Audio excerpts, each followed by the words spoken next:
What is up, everybody? Hello, hello. I'm Mike from Pixels Game Vault. And this is Mike the Morningstar Esquire. And this is Digital Quest, a show where we bring you into the world of gaming.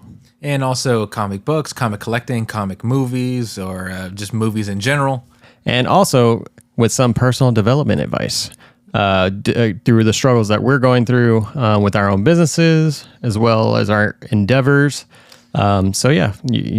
A lot of good information. A lot of good information. We want to tell you what's going on in our lives, our ventures, and also to tell you all the lessons we learned along the way. So hopefully you can get that in this episode, and you can get this in this podcast. Yeah, right on. So what have you been up to? So following up from our last episode, I have started upgrading my Nier Drakengard collection. I started working on the special editions and alternate editions. Collecting those, and as of last week, I got Nier Replicant, the original Japanese version with the boy Nier. So I am making strides on that. So right on. Good news there. Also, with Deadpool and Wolverine coming out, it seems like, I don't know, the comic book nerd hive mind got together, and they're like, you know what? Hugh Jackman knocked it out of the fucking park, right? So I want to play that. I want to play a video game where I play a true, visceral, authentic Wolverine experience. Immediately, the game that's coming to everyone's mind is X-Men Origins Wolverine. Oh, hell yeah. Which is an amazing game by all accounts. That is probably by far, because there's a handful of actually Wolverine-driven games, but that one is the best one. There's a lot. Yeah, it's the best one. That's the one that got the visceral aspect of Wolverine down. You can cut off limbs. Oh, yeah, dude. The live-action healing system is amazing. Mm-hmm. It's voiced by Hugh Jackman, and a lot of the cast is voiced by people from the movie. And it takes the best parts of the movie, which is very, very few and far between, but also includes stuff from like the comics and stuff. So it's its own original story. It's fucking amazing. So I played it. I got it off archive.com, which abandonware very generally is the legality is very questionable, but I learned that archive.com is that one is pretty much like, in terms of grayness, that's pretty close to like almost 100% legal. So I got a clean copy off of there, and I've been playing it, and I've been modding it. People have been introducing mods so you can play as the classics Wolverine skin from the movie, as you see in the movie. So it's freaking amazing. So I've seen some of those TikToks where they show not a TikTok, but the shorts on YouTube where they show him in the original suit, and I was like, I don't remember that. I thought that was already a costume that came out in the game, but there was a yellow and blue classic costume, but they replaced that one with the one from the movie. Oh, yeah. Okay. Yeah. So it's even better. It's cool. It's sleeveless, and then also the Deadpool, like, if you want to call him Deadpool, with the lasers and the katanas for wrist the blades. Unspoken Deadpool. Yeah, the merc without a mouth, if that makes any sense. He who shall not be named. Literally, Ryan Reynolds, his Deadpool had to go back in time into an alternate universe just to kill that Deadpool. That's how much it sucked. There's mods now where you can play, like, the final boss is the true red outfit, merc with a mouth Deadpool. So I've been playing that and just kind of riding off the coattails of authentic Marvel games. I've been playing Abandonware Marvel Nemesis, which also has its own set of mods, which I kind of want to talk about probably in another episode. I don't want to take up too much time. Marvel Ultimate Alliance, which has a very active modding community. Yeah. And, oh my God, there was one more. Oh my God. But Marvel games in general. Was it X-Men Legends? X-Men Legends, yeah, no, that's definitely on there. That's definitely on the list. Those are such good games, X-Men Legends, man, I had so much fun playing that one. Just because the system, it was like I wouldn't say like RPG, but it had like a lot of good elements to where you can just like couch co-op that game. Yeah. And then Marvel Ultimate Alliance, had the same approach. I never played Marvel Nemesis. I thought it was a fighting game, but apparently It's a fighting game. Is it a fighting game? So it was advertised. So you have Marvel versus Capcom 1, 2, 3, and then like all the in betweens. This was advertised as Marvel versus EA, and it was supposed to be like a dark, ultra visceral take on that. Okay. And the cool thing about it is that in the story, you play as like these characters that are surviving this alien invasion apocalypse. But what's cool is that every now and then, after a couple of hero missions, you actually play as one of the villains, and you have to kill one of the players. Oh, shoot! One of the characters, one of the heroes that you've been leveling up. Yeah. As you play, so that was cool. There was like a Game of Thrones, like don't get too comfortableness to it. You will lose your favorite characters. Oh, nice. Yeah, so I strongly recommend you play it. Well, because I saw a video on YouTube where they were running through it, and it looked like it was open world, not open world, but like a linear game where you can just run around like Ultimate Alliance. Yeah. You can run around, and then I guess whenever you have a conflict with somebody, that's when it turns into a fighting game. Kind of, sort of, yeah. It's very linear. The story is extremely linear, but the bread and butter of the game is the PvP, the one-on-one fights. Yeah. And there's also a very active online community, which is so crazy. Wow, that's Crazy. cool. No, I just stumbled upon it. I was just looking up like retrospectives on Marvel Nemesis, and then all of a sudden it's like mod showcase. I'm like, excuse me? And then there's this thing, again, we could talk about it in another episode, but it's called Marvel Nemesis, subtitle The Infinite Multiverse, which is where you could play as like more characters from the Marvel universe, but in this alien invasion apocalypse. It's so freaking amazing, and it's a breath of fresh air. It's beautiful, and in my own channel, if I can get one of the mod creators to interview, or maybe even here, if we can get him to interview, talk about his love of Marvel, but also why he made this. It's literally a breath of fresh air. And you should definitely play it if you can. Yeah, so that's what's been going on. Yeah, man, you gotta love the mod people, man. Like how they're able to just take a game and just kind of like change it to however or bend it to their will. Yeah, like that's so awesome. I mean, from a technology perspective, it's kind of a obviously when it's on PC, you're going to have access to the code. And then, but just the fact that you're able to go deep, like people have that skill to go in and change that code just to make it to their own. I can't tell you how many countless hours I've played the original Marvel Nemesis on the PS2, but seeing that there's people out there who've been playing it since, I guess, 2005 when it came out, and they've been modding it since, and they continue to mod it to this day. It's like, oh my God. Yeah. That's just amazing. So that's what's been going on. Oh, and the other game that I got through Abandonware was Deadpool. Oh yeah, dude, that's been getting a lot of mods because of the movie. Yeah, dude, it's crazy, man. So Deadpool for one, that is a very awesome game. Nolan North, the one that plays the voice of him, he's also Nathan Drake, and so many other voices. Like he's a very big precedent. He has a lot of precedence in the gaming industry. Oh yeah, and he's easily recognizable. When you played Uncharted, right? Of course. Yeah, so like he has that voice, and then but when he puts on the persona of Deadpool, dude, it's like. He knocks it out, dude. It's awesome. Yeah. But yeah, I beat that one a long time ago, and then also the X-Men Origins Wolverine. Man, those were a hell of a fun experience for me. It's amazing. Yeah, and then that probably carried the movie, to be honest. Yeah, truth be told, it's cool, and they incorporated Sentinels, which aren't in the movie, but you see in Days of Future Past. They bring in Mystique, which isn't in the movie, but it's like you kind of need that because her and Wraith make Nightcrawler, at least in the movie verse. It does a great job of filling in plot holes and adding on to the universe far better so than the movie ever did. So if you've never seen X-Men Origins Wolverine, don't play the game. Honest to God, you'll enjoy it so much more, and it's the true, authentic Wolverine experience, especially by the fact that it's voiced by Hugh Jackman, and he gives 110%. In it. Yeah, just a quick ending on that note is I went back and watched it because my wife had never seen it, or maybe she did and she just didn't remember it. So we watched it the other time. Lucky her. Yeah, it was like a month ago we watched it, and I cannot get past the fucking special effects on the claws, dude. Oh, they're so bad, so fucking bad. It's horrible. It's like whenever he's like moving his hands to like see at different angles whenever he's in the restroom. Yeah, the light doesn't reflect the right way. It's so gross. Like, why didn't they stick to the original like X-Men from the like X-Men 1 and 2? I think on those they had him have like this prosthetic where he actually could close his hand, and it was like a physical prop instead of it being fucking that piece of shit CGI. Yeah, no, it was, as with most things, you'll see that a lot of the, like half of the X-Men movies are very hit or miss. But even in the ones that are misses, the ones that they're carried by the fact that it's Hugh Jackman and he gives 110%. Oh yeah. And then you got Liv Schreiber as Sabretooth, where it's amazing as usual. Colonel Stryker, all the Colonel Stryker iterations are amazing. So it's the acting sets it up, but really it's like the story that keeps it down. Yeah. What did she think about X-Men Origins?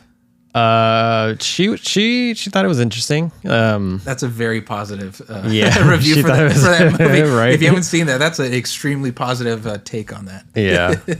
Oh man. And then you had was a Great Value Gambit on there. Great. Oh yeah. Yeah, and which is just completely outclassed by Channing Tatum's. Yeah. I didn't have a problem with Gambit in that movie. Like I thought the actor was pretty decent. I mean, from my perspective. It was okay, but he wasn't the worst part of the movie. Yeah, he wasn't the worst part, but I guess his stature, like the way his whole demeanor and character, like how he played it, was the body type. That's what I thought. That's right. Like he fit the body type, but yeah, like but have you ever seen like part 1 of X-Men where they X2? It's X2 whenever they raid the home. Yes, and they show Colossus carrying out the kids. Yeah. He was a very thin, non-Russian guy. Yeah. And I was like, oh, I forgot he was not Russian there. And then obviously when Deadpool came out, that was the true. They made the true article. Yeah. Mm-hmm. Yeah. So, but anything other than that, like anything else you've been up to? I guess we'll get into it a bit, but I finally finished Silent Hill. Oh, but, yes, finally.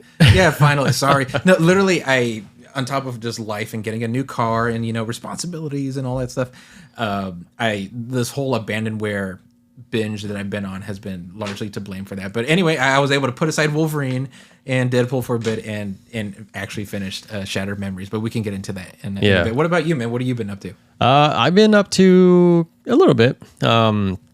So I've been writing music again. Right. For those that know me, I've played guitar for was it almost on 20 years now?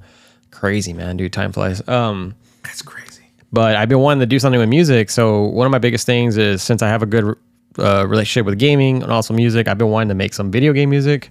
And so I'm working my way towards that. But right now I am making lo-fi, like kind of study music, because, my brain tends to drive off in different directions, and some of the things that really help me is listen to lo-fi music while I'm like working or doing something, and it really keeps my mind on track. Right. So some of the things that I've been putting together, they're going to be like covers of video game music and also some of my own originals. But the first one I've done, I actually finished yesterday.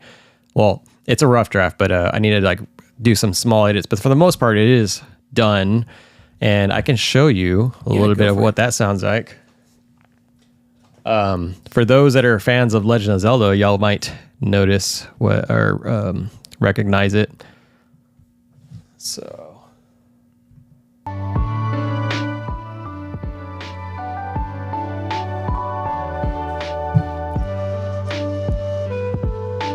this one is from Wind Waker. The song is called Outset Island. But yeah, it was one of my favorites that I've learned on guitar, and thought I'd turn it into a lo-fi. I can absolutely study to this. This is amazing.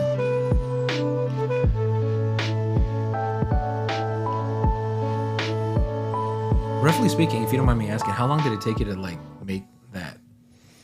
For that, so that was a sample. If you want to see more, I will be figuring out how I'm going to release it. Check out his soon-to-come Patreon. I know, right, dude? Trying to figure out how to deal with it. What did Heath Ledger say? If you're good at something, never do it for free. No. Yeah. It actually took me about a week. I started Monday, right? And I wrote the beats, and then I started layering everything on top. And given that I only had an hour or two to really work on it a night, but it took me until probably the whole week.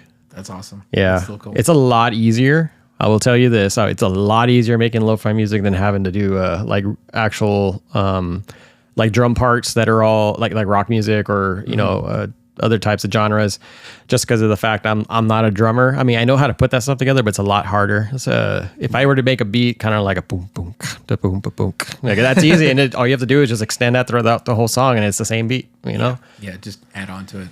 Yeah. That's pretty cool. Yeah, no, and that kind of goes into the ventures thing. So do you see yourself doing more? Obviously, I'm pretty sure you're going to make more songs, right? But Oh, yeah. this is potentially like another avenue that you'd want to explore, I would imagine. Yeah, it's been one of my, if not main areas because, everybody has like a pretty niche skill of what they're, even people that are very savvy, like a jack of all trades, but a master of none. Right. Story of my life. But if I had to pick one of my main skills that I was really good at was music. And so it kind of bummed me out because for the most part, it's like I would pick up my guitar and learn songs that way.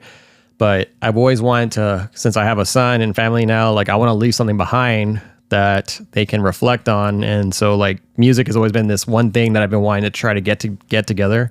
And I always kind of relied on friends to kind of come together so we can do that. But now I'm kind of like taking charge into like, I have all the equipment now. That's awesome. I could just do it myself and I don't have to really rely on anybody and get to be on my own time and whatever. Yeah, nothing wrong with relying on others, but if you have the means to do it, and if you have the drive to do it, do it. Yeah, especially because we're all growing up nowadays. We're all growing up, and then we're having our own priorities, and so like not everybody has the ability to get together anymore like we used to. Right. Damn, that's deep. For real, dude. Damn. But this is true. Yeah, and time is as dark as it sounds. Time, you don't get more of it. So with what you have, build something good, and like you said, leave something behind. That's very much something that I'm exploring actively. On top of making this podcast, I'm as of right now. What are we on, episode 5? Right now, I'm having a lot of fun. Having fun doing this with you, putting up the ads on Facebook. Check us out on there, and with our own YouTube channels going on. This is something I'm leaving behind, so I'm having a lot of fun. But I also want to continue to leave more stuff behind for those who are to come. So no, this is good. If that's your avenue, definitely keep doing it, brother. Just keep doing it. Yeah. And just to close on that, so one of the things that I started thinking about is I was trying to figure out how to put it all together, because the one thing I don't want to do is just keep bouncing around with a lot of different things and never really get to doing one thing. And so the one thing I thought of, I was like, okay, well, music, okay, that's great. I know how to do music, but that's pretty much adaptable to anything. Right. What's my other passion? I love video games. That's why I'm like, okay, I would love to make music for video games. If not, I can make music of video games and then wrap that around everything here. It could be like. Have you ever thought about so I know you want to make music for video games, like originals. Have you ever thought about making a game? Yes, I have. So that is, I have a buddy of mine and this can actually be a project for the future too. Since I know you're very good with like lore and story. I think this. I do good in trivia night. Yeah. This trivia. I do tend to do pretty good. Yeah. This seems like a little bit of foreshadowing. The curtains are blue. Why? Yeah. I can give you a thesis on that answer. So I have a buddy who's done graphic design for video games. On his own time, making pixel art or even like creating the mechanics of like a generic video game. Right. And so he would be my go-to for bringing the back end, like the actual structure, the programming, right? Yeah. And then the music right here. And I have a person that actually knows how to make art, like specifically art for that. Badass. And then there you got the lore. So, dude, we have like a whole freaking development team here. Jesus. Yeah. We got I'm like signing everybody up without them knowing. If you hear this, yes, you're going to join us. Congrats, you're being rescued. Please don't resist. For real. Jesus. Yeah. That's pretty cool. But yeah, so I've been doing that. And then for the most part, that's been what I've been up to since the last episode. And there was a topic that came to mind that I wanted to kind of briefly talk about. Let's go for it. And because it's happening everywhere right now. Yeah. AI. Yeah. Artificial freaking intelligence. It's freaking crazy how you're talking about creativity and wanting to do something genuine, leaving something behind, and you got all these people with different talents, and then you want to bring them together to bring something beautiful, and then you got AI, which can be used as a tool, but a lot of people want to substitute it instead of making it a tool. Like, this is the product. I'm gonna tell the AI to make the product. What do you think about that, man? So a lot of people are worried, and for all good reasons, because especially where AI is at now, you could pretty much deepfake a lot of things. You can. So that's a problem. That's a problem that I have with artificial intelligence. It's super cool you can do it. Like, right, from a technology perspective, it's awesome that you can imitate somebody, but in a very negative sense that you wouldn't be able to tell, was that real or is that not real? It's scary.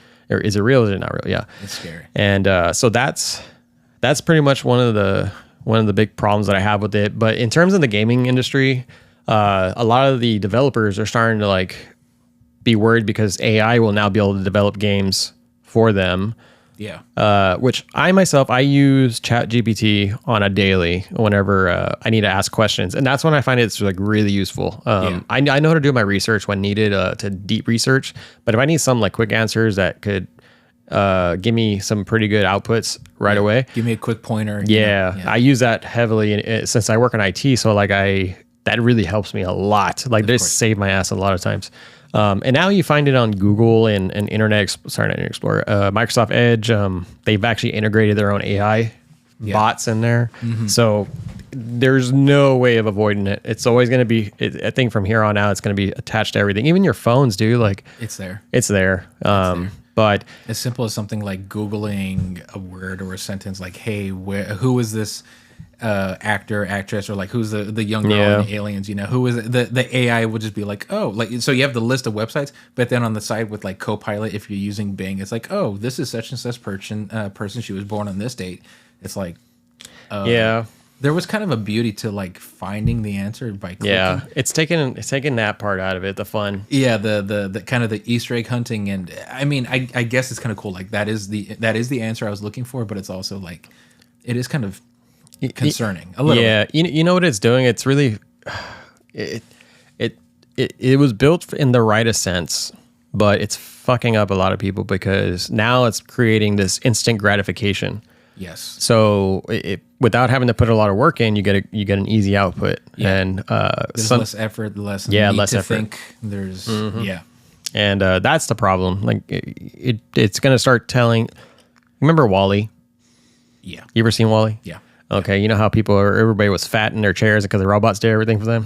That's basically what we're doing. Like they foresaw the future. It's incredible, dude. Like I was gonna say that this is the whole premise of Dune. The whole reason why they got to where they are with like the human supercomputers is because they don't use robots anymore. They're like, we want, if humanity is to continue to evolve and to seek their full potential, we need to cut out like thinking machine. Like they call them thinking machines, but basically it's any machine that can hinder the ability of humans to think. So literally calculators they got rid of. I don't think we need to go that far. Yeah. I still like calculators. I like calculators. I like calculators. 80085. I can't math sometimes. No, but like, okay, so calculators we do need obviously, but for like things where it's like, how do I make a masterpiece, or I want to create an original song. I wanted to imitate this person, and then I want it to be as such and such seconds long. There are websites, that do that, and it sounds original because if you put what do you call it, Shazam, to listen to this piece that the AI does. I'm telling this from personal experience. Mm-hmm. It will not detect it. It will not discern where like that similar voice came from or where these similar beats came from. It's scary. It's super scary. I think in the future there will be some checks and balances on that to where they can avoid having multiple of the same. It's happening right now. So like out of curiosity, so as a musician, they actually have AI software that will make music for you. Yes. And I've actually went on there and told it, hey, make me a lo-fi song of this and that. And it's like very generic. And I watched a video of people saying that Spotify is starting to become more, flooded with these AI songs. I've noticed. And that's a problem. But ultimately, in the end, yes, it's efficient for people who want to put high output for quick gains. Right. But they're not going to get the same satisfaction of actually putting in the work of making the music. Yeah. Which I don't want to detract from that, from the core of why I brought this up. But the way I look at it, it's just another evolution step where we have to take and find our way around. Because if you think about it, right, like the way my brain works, and whenever I think of how the world works, right, I always put myself back in the caveman days. Okay, what if, okay, we started in the caveman days, how would we progress? We would obviously start from the ground up, hunting for our stuff. And then eventually, what are all these things that we have now? They're all trying to solve a particular something to make our lives easier, right? Right. And that's ultimately where we've gotten. Where eventually there's going to be a point to where there's really not much more we can efficiently make our lives more efficient. I mean, we're going to hit a block sooner or later. And with this whole aspect of AI being implemented in the gaming scene, I don't think necessarily people should be worried. They should learn how to adapt to it. And because, when we think about it back in the day, right, like we used to have people that would, for example, for Nintendo, whenever the old Nintendo system was around, they actually used to have a call center so you can call someone to ask how to beat a fucking level. That's pretty cool. Yeah, so it's pretty awesome. So just think about that, like a whole call center full of people. And then obviously they started coming out with strategy guides. Yeah. And then paper started taking over, and then digital took over. Yeah. And then now paper's starting to move away. So it's just the steps of And now, like, literally on the PlayStation, like when you press it and you go to like the trophies, it'll give you the hint, like, oh, hey, yeah. if you want to complete this trophy, there's this like Spider-Man 2, like, oh, there's this one section in New York City where you can do all these flips and air glides and stuff, and that's how you can get the trophy. So it's like literally, the next step is literally to just pay like a subscription or something, and we'll get the trophy for you, or we'll do the game for you, or yeah. I think so. AI is going to be. It depends on how you use it. There's going to be a lot of people who are going to want to not put in all the work and obviously get the output, right. And then you'll have those people that still stick true to using it as a tool, but still validating themselves so that they know how to use that skill, right. And make sure that given when the time comes that they need to code this something themselves, they can do it. It's more of like help build the puzzle piece so I can put them together, and then if I need to make edits, I can do so. Right. And I was gonna say, like, playing devil's advocate, Morningstar Esquire, it's in the name. For AI, it is some people's only recourse for actually building something, for making art. So I do see the positivity, the plus side to AI being as extensive as it is. This is some people's foray into the music scene on Spotify. This is some people's foray into actually making a video game. So I see that, and I just wanted to acknowledge that. But also on the flip side, it's mediocrity. You're going to get a lot of mediocrity. Yeah. But I think you said it perfectly. You need to adapt. People are going to learn to adapt. So this is where you're going to get the Yoko Taros and the Hideo Kojimas who have that human quality, the weirdness, the sadness, the happiness, the highs and the lows. That's going to make those pieces really stand out. So it's I think as soon as you said that, immediately, like, those two names came out, I'm like, those are the people who are going to shine even more. Oh yeah. So it's good. I like that. It more art is out there, but then the artists, the masterpieces, those are going to become even more so known because of AI. Yeah, because if you think about it, like, if you ask somebody, like, hey, well, how did you make that? Oh, I don't actually know the skills, but I actually had AI do it for me. I clicked a couple things. Rather than me asking like a true musician, they'll be like, oh yeah, I know how to play that, and this is how you do it. So that's how they're always going to be weeded out, honestly. Yeah. And if people who take shortcuts, they're always going to fall in the negative. So I'm not too worried about it. But yeah, that was some of the concerns that I was hearing. And for those out there, I don't think you should be worried too much.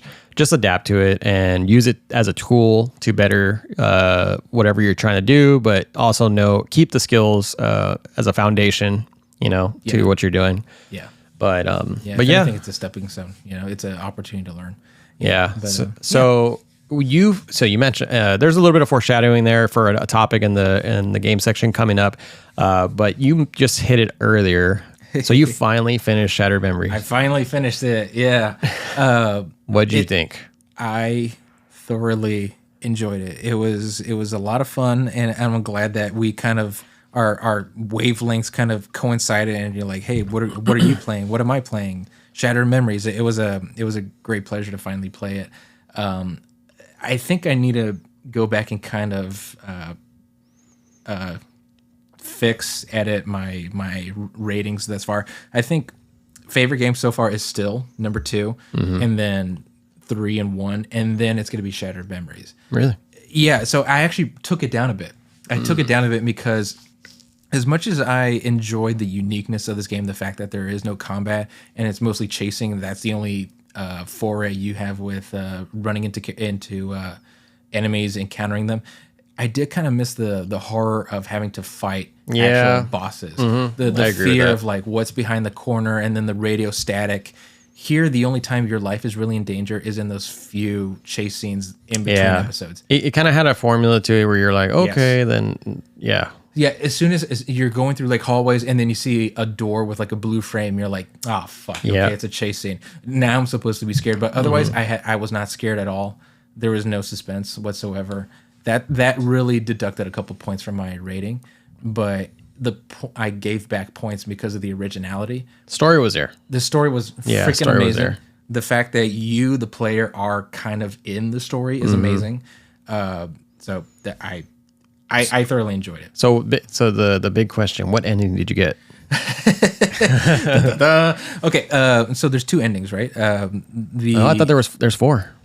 Well, so there's like an ending of like how Cheryl reacts to when you.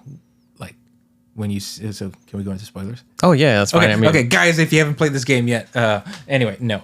So the game always ends with Cheryl meeting the visage of her father in the psychologist's office, Michael Kaufman's office.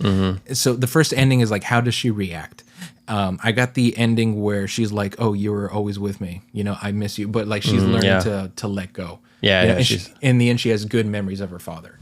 So I got that, which was ultimately what I wanted. I wanted to be the family man. You know, now I realize it. That's why it's called Shattered Memories, because it's all in the memories, right? Yeah, yeah. This is all about Cheryl. Yeah, and then finally, once she makes peace with the fact that she's still holding on to her father, she needs to let go. That's when he shatters. Yeah, that was crazy. Yeah, it just like, oh my god, and I got the goosebumps. So I got that ending. I had Cheryl had good memories of Harry, and then the video ending, the recording ending was basically I was a pacifist. The wife Dahlia basically abused him, and then he was just like he wouldn't fight. He was just back. very submissive, very submissive. Which is when I looked into the other possible endings, I'm like, that's actually pretty good. Yeah. That's pretty good as far as things go. But sorry, go ahead. Oh no, and then there was the third ending, which was he was a drinker. Yeah, and then he would always come home drunk. That's how she remembered him. Yeah. And then the fourth ending was probably the fucking best one. Of course, the aliens, and then Sunderland came out, and he was. That's right. Yeah, he was like, "We're gonna kick ass." Yeah. He walks into the psychiatry room, and he's like peeking his head in. Yeah, he was like, "No, it's not your." Right? He said something like, "It's not your turn yet," or "That's right, I'll be with you." Yeah, in a little bit. Yeah, that tease for a game that never happened. Yeah. That was so awesome. They brought those two together, but to be honest. The combat was my least favorite. It was more annoying than anything. I was like, oh great, like, and especially because you have to look at your phone to figure out where you have to go. Yes. And I was like, oh, this is stupid. They dropped the ball there. Yeah, but other than that, I kind of went fast through the game. But after the fact, I was looking at I was thinking about the story, and it was very well put together, and sorry, I lost my train of thought. No, it was very well put together. There was definitely a plan in place. So playing the first one and going through that one, it was a lot different, and it hit a little bit in a different way, just because of the fact that it involved Cheryl now that she was older, instead of the typical, not the typical, but the way that part one kind of went through, where she was in this sacrificial type of motive from Dahlia's perspective. It was more of a humanized way of explaining like her tragedy. Yeah, it was very human, very grounded, versus the whole cult of Silent Hill. We're gonna summon God, the Rust and the World War II sirens. Like, oh, like it's literally hell coming over. Here, it was very rooted in psychology and trauma and learning about Cheryl, but also kind of learning about you, the player. There was it was very grounded in that respect. It's like, I gave it a shit ton of points back. Yeah. And then when you think about it, it's just like, wow, One of the things that I didn't really realize is like how your decisions changed the appearance of monsters and also the appearance of the town. I think we talked about some, on the last episode, but yeah, that was pretty cool to see that kind of thing happen. I mean, I didn't really pay attention to it whenever I was going through it. And then after the fact, seeing that as a factor in the game was like, oh, wow, that's pretty cool. Like, Yeah. You know, that's a really good mechanic. Let me ask you this. So did your Harry sleep with Dahlia on the boat? Yeah. Okay. That was funny because like my wife walked behind me and she was all like, what the hell's going on here? And I'm like, they're having sex. I don't know. Apparently my game's real. Yeah, apparently Harry's he's a horn dog. All right. Yeah. Apparently my timeline was like, it was kind of neutral, but at some point it started veering towards that path. And so my Harry also slept with Dahlia. I'm like, oh damn, did I cross into a different timeline? What happened here? Yeah. Yeah. And in the final diagnosis of Dr. Kaufman in my ending, it kind of talks about like this person has some, was it abnormal, like little sexual deviancy, but it's not too bad. It's not outside of the realm. But apparently I was kind of crossing closer into that timeline. Oh, I see. It's so crazy. Yeah. Yeah. But on that note, what endings did you get in the end? I got the normal one, the one that you have 75% chance of getting, which was the nice ending. The nice ending. Where he just kind of breaks and then it was more of she remembered him as a good dad. Okay. Yeah, that one. Good. Yeah, in the end, that's what matters. Yeah. Do you remember which video ending you got, the video recording? It was the one where they separated. The separation. Oh, okay. Yeah, that one's. Because there was only that one, the drinking, and then there was the sleeping with the other women. The one. That's right, the womanizer. The womanizer. That's right. I forgot about that. Yeah. Mm. That one's pretty good. So it's like, like mommy and daddy love you, we just don't love each other. Yeah, basically. I think that one's probably objectively the best ending. Yeah. I like that one. Yeah. So it only solidifies the fact that Cheryl has good memories of her father. You know, like, daddy, you weren't perfect, but you didn't have to be. I loved you. Like that really is personal to me, and that really, that again, it just gave me chills. It was just so grounded in humanity, and that's why I will forever love the Silent Hill. And I kind of want to do another playthrough just to kind of see how many other timelines can I explore, or to really test how I can cross from one into another. Yeah, the music was really good too. The music was. I like the music. Akira Yamaoka is freaking amazing. I love all of his works. And I like how seamless it is. Like when you open a door and you're like out inside and then you go outside into the world of Silent Hill, like a new track will start playing automatically. Oh, yeah. And then the snow's falling and it's all dark outside and you can hear the breeze in the background. And then you're walking through the snow and you hear the crunching of the snow. Mm-hmm. And then you got the music playing. It's like, oh my God, it's kind of like lo-fi, It's just, I feel so at peace here. I actually kind of want to just stay here for a bit. Yeah, that's the way I felt. I was like, man, this is awesome. Like, well, not awesome in the sense of this. Like, if I was trapped in there, I'd be like, man, this is fucking creepy. But the music just makes it that much better. That was one of the cool, unique things about the games is they had that certain aspect of the music on top of the other elements. Yes, that still made it very unique and genuine, memorable. Yes, of course. Yeah. Yeah, I did say that in my initial playthrough on the Morningstar Esquire YouTube, my first playthrough. I literally took my time. I got outside. I would listen to the music. I'm like, oh fuck, I'm waiting. My daughter's missing. I gotta get a leg up. You're all just there chilling. Yeah, like the music was so good, it actually broke the immersion for a bit. It's like, you know what? I'm gonna stop playing it. I'm just gonna listen. Oh shit, my daughter's missing. Damn it. I gotta go. But I will say. Going back to all the repetitive chasings and the fact that there's no combat in this game, I kind of ruined the immersion with this one sentence, this one thought that came in my head: dead by shattered memories. Oh, you played Dead by Daylight. Oh, right? Yeah. Dead by Daylight, asymmetric multiplayer game. There's one killer. There's a bunch of survivors. You can only escape. You can run, you can hide, but you can't kill. That is precisely what happens in this game. And so part of me felt like, wow, I think the people who made Dead by Daylight may have been inspired by this game where it's like, you really can't kill. You really can't do anything. It's just that makes sense. Yeah, I can see that.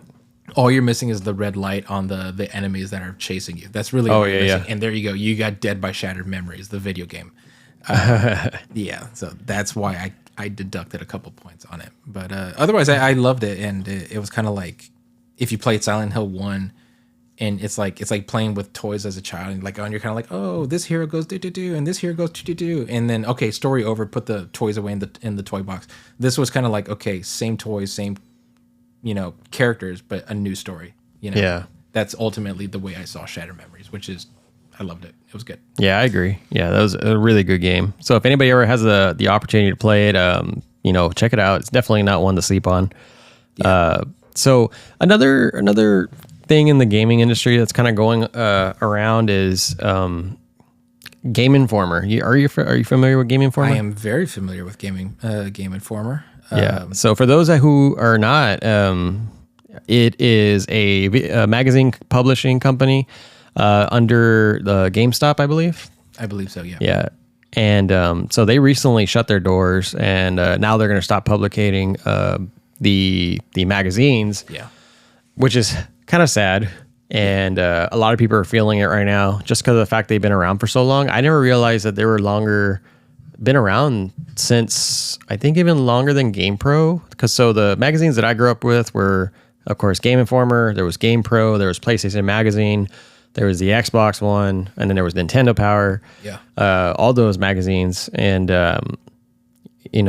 it was always fun to go into like an H-E-B or even just any supermarket and then go look at the magazine sections. Yeah. And they had demo discs in them back in the day. Yep, Dude, that was so nostalgic, and man. You got the badass covers of the protagonist that, hey, this is coming out, I want to play as him, all that stuff. The artwork. I used to collect them just for the fact that they had my favorite characters on them. Yeah, same. I still got some in my closet, but it's always cool to like go and look back and be like, man, they were talking about this in this way, and then now how it's looking at the games nowadays, like it's not the same. But yeah, with them shutting down, it's kind of I was kind of shocked because they had a podcast, or I don't know if they're going to keep it. I mean, I don't know if I think Game Informer as a whole is shutting down. And I was listening to her podcast a couple of times, and I know there's a lot of people on YouTube now that are doing their own like kind of segments and that are pretty big. And so the mantle always, the flame will always be alive in that aspect. But I thought they would have been thriving or found a different way to get promote their kind of their thing. I think it really it's an unfortunate victim to like so many people putting out the same information. Some of it putting it out more quicker or on a more, I guess, consumable medium. So like you got IGN who put out their articles, their reviews, their exposés on I don't know if expose is the right word, but basically they're articles and it's readily available to read online. And then Game Informer, you have to pick up a magazine, you got to buy the magazine or read it at your local library. Yeah.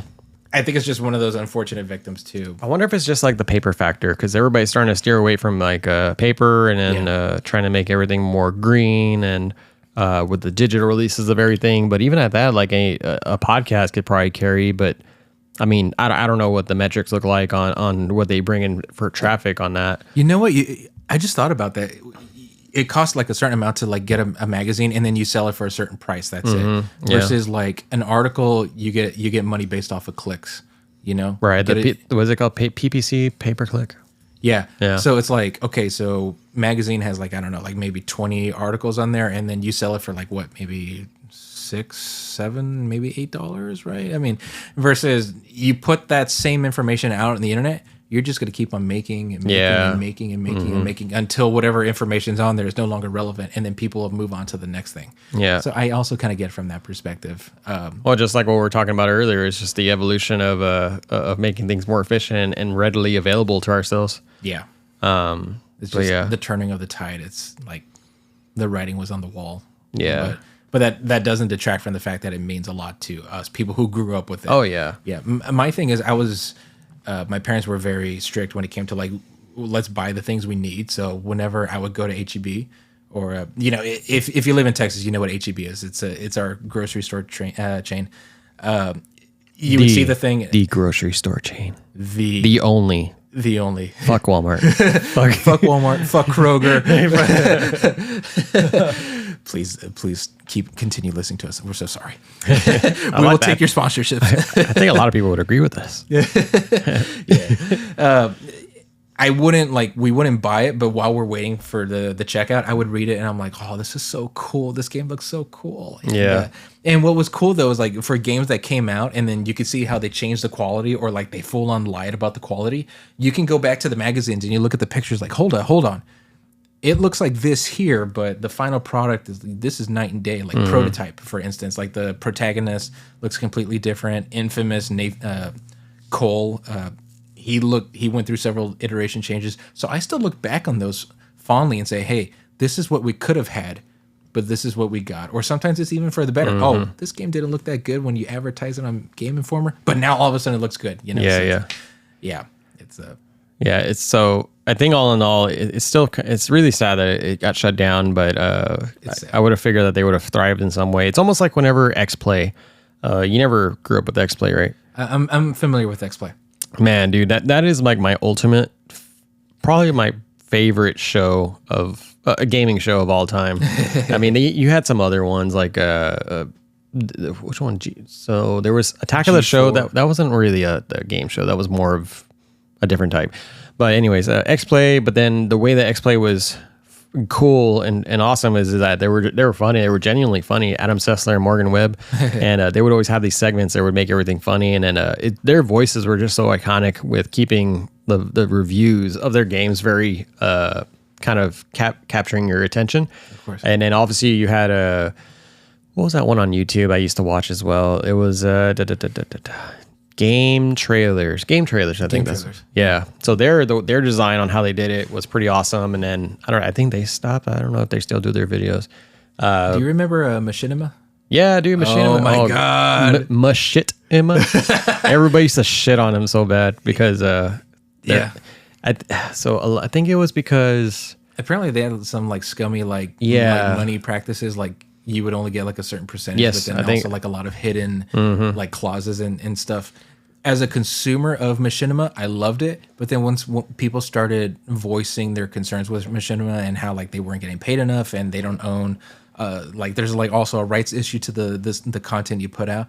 I said fuck them too, but I do look back and I say, oh, I miss all the like the role play videos from like Halo, and old school Modern Warfare. Like, oh my god, where did those go? The Grand Theft Auto role plays, the Silent Hill Grand Theft Auto mods. Oh my god. Yeah, dude. Those were some of my favorite ones. And then also, the way that the gaming industry has changed since back in from the 90s, since I was born all the way up until now, this will probably be a nice segue into that is, dude, it's changed a lot. It's crazy. We're only moving a lot faster than I would have even ever thought.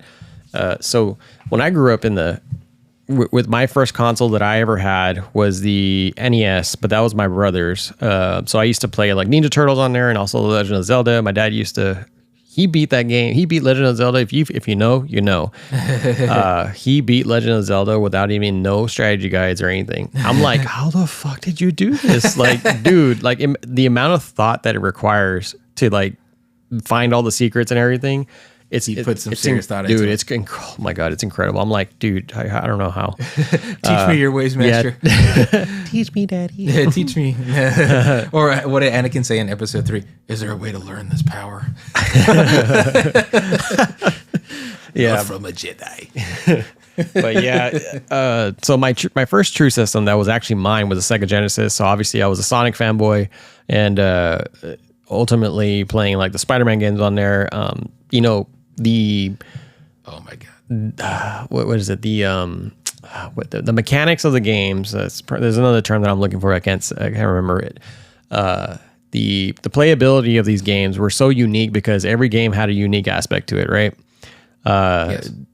And that's what made them awesome. Is they were fun to play because it was it required a lot of thought into the game instead of it being something that needs to be pushed out for quota's sake or whatever. Yeah, absolutely. Which is what you find nowadays why a lot of the games are either look the same, have the same mechanics, There's formulas, there's points, lack of originality. Yeah.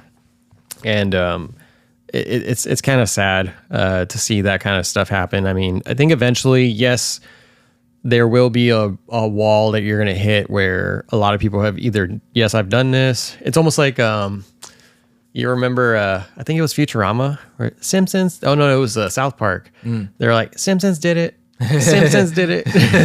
Yeah, it's like eventually you're going to keep on imitating, which I get it, but there's also a blatant, like a non-desire, if you will, to like change the formula. Yeah. Other than like, oh, the community's bitching, I guess we got to change a little thing. But otherwise, as of right now, there is no active desire to like make something new or original. Yeah. Aside from like your little pioneers who go out of the way, or even indie developers. That's really where you're getting the cool shit now. Oh yeah, dude. Like they're the ones that are putting like a lot of that thought in. So in the recent times, at least this has gone pretty far from the indie kind of popularity. Mm-hmm. Whenever I first got into that and learned of indie was when Super Meat Boy came around. Also, that one game by that one developer, it was like super specific. I know, right? There's a lot of those guys. Fuck, dude, you're this kid that would go and it's so hard. Keep going. You would collect these coins, and it's like It's not the Binding of Isaac, is it? No. That's the same. That's the same creator from Super Meat Boy. Okay. Team Meat, if you want to call them. And collect coins. It starts with does it start with a B? It's like Brave, or I don't know. I'm gonna. You know what? Damn it, dude! I can't remember. But anyway, it's a side scroller and a platformer where you would go and capture coins, and it was made by one guy. And is it like Braveheart? It's like, no. It's no. I'm gonna be very mad if it's not a B. Oh my god, I'm gonna find it before this episode's over. Keep going. But there were some other ones, of these single developers kind of creating their games. One that's actually came out not too long ago was Animal Well, and that one actually is on PS Plus right now. I think you can get on PS Plus. Right, dude, made by one guy. And the amount of stuff that's in that game, it's like with Super Meat Boy, where all the mechanics and everything, except this one is more driven, kind of like it's a Metroidvania. Right. But in the sense where you come across these like spirit animals, and you have to like, they don't tell you what to do. You figure out your own path and learn your own way, kind of like Hollow Knight. That one you kind of figure out your own way and build your way around. Those are the games that I really appreciate because it requires you to think and build your own path, and it creates that unique originality to it. Absolutely. But so Blasphemous, Binding of Isaac, Below, Blast Brigade, Bloodstain, Barbarian. No, none of those. All those are like newer ones.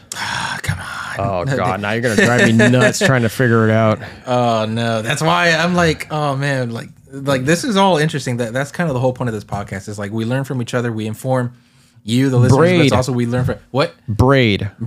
I knew it was a B. Spell God that. damn it. Oh, Jesus Christ. Oh my God. So Braid was made by one guy. I saw a documentary on it, and he explained how you would just go into coffee shops and just sit there and just like code his game. And that was about the time when I jumped into the indie side. But Braid, Jesus Christ, that was fucking driving me crazy. BRAID, indie puzzle platformer video game. On my list. So good job, team. But yeah, dude, back to the whole the reason why I was bringing this up is like I miss the 90s, like, or even the 90s to the mid 2000s, because of the fact that you can go into a store and rent a game like a Blockbuster or Hollywood Video. Yeah. Man, my dad used to hate me because I used to always be so indecisive with what I wanted to pick. But just the thought of doing that was just awesome. It was like, hey, can you take me to the game store so I can go rent a game? And it's just like so much that you're at your fingertips. And like, even though it's kind of the same digitally now, like if you go on PS Plus and go look at all the games, it's so fucking annoying. Yeah. Just because of the fact, I don't know if it's just because I've already grown up and I get annoyed with myself for taking too long to pick a game, but there's just too much options. It's kind of like Netflix. I mean, most people will go on Netflix and just scroll through all these movies that like. So that is definitely a topic for another day that I definitely want to talk about. It's kind of the curse of too many options. Yeah, and I see my son doing it too. Yes. Like, oh my god, he's like, no, like on Disney Plus, and I'm like, okay, we're not gonna be doing this. I'm not gonna let you go down the same path that I did. I should definitely. I have gone through so many YouTube videos where it's like, I've asked like, why am I like this? Why can't I choose what game to play? And it's apparently it's a very unique situation for like the modern gamer. There's literally so many games out there. What do I play? And there's so many good ones, but there's also generic ones. And personally, the cure for me is emulating and this abandonware stuff. Like there's a lot of like it's funny, games back then, like even ones that were kind of panned, have so much originality to it, Mike. Oh yeah. I enjoy playing what were considered, objectively bad games then versus like your generic, boilerplate games today. Like Marvel Nemesis, like I was mentioning, that's up there in terms of one of the worst Marvel games ever made. If you were to ask like the average like gamer who was around during that time, but I have so much fun playing that original game versus, Marvel Avengers, like the most recent game. Oh yeah, yeah, that is textbook boilerplate. Just like shitty mechanics. I think it had a pass system. Correct me if I'm wrong. I think it did. Yeah, the story was just let's just get Kamala Khan out there. Oh yeah, it was a looter shooter from the get-go. It was horrible versus you got Marvel Nemesis, not really well received at the time, but it's just a breath of fresh air versus that. So that's how I found my remedy. And you're 100% right. I think from the 90s up to the present, there's just so much originality and a desire to make new things. But you know what also helped? The technological limitations at the time. They were limited, but that was also a challenge. It's like, let's turn those limitations into strengths, which is why I love, Silent Hill, because the fog really wasn't supposed to be there. The fog was because I think the game couldn't process all of that information, like when you're out in the so it open just world. kind of made it fuzzy. Yeah, so they made it fuzzy. Yeah. And they're like, oh, we did that to lower, I guess, the processing, like the requirements. But the plus side is it added to the fear and the ambiance. So it's like that's pretty interesting. That's using your fucking head, Mike, and we don't have that. We don't have that. That's what they call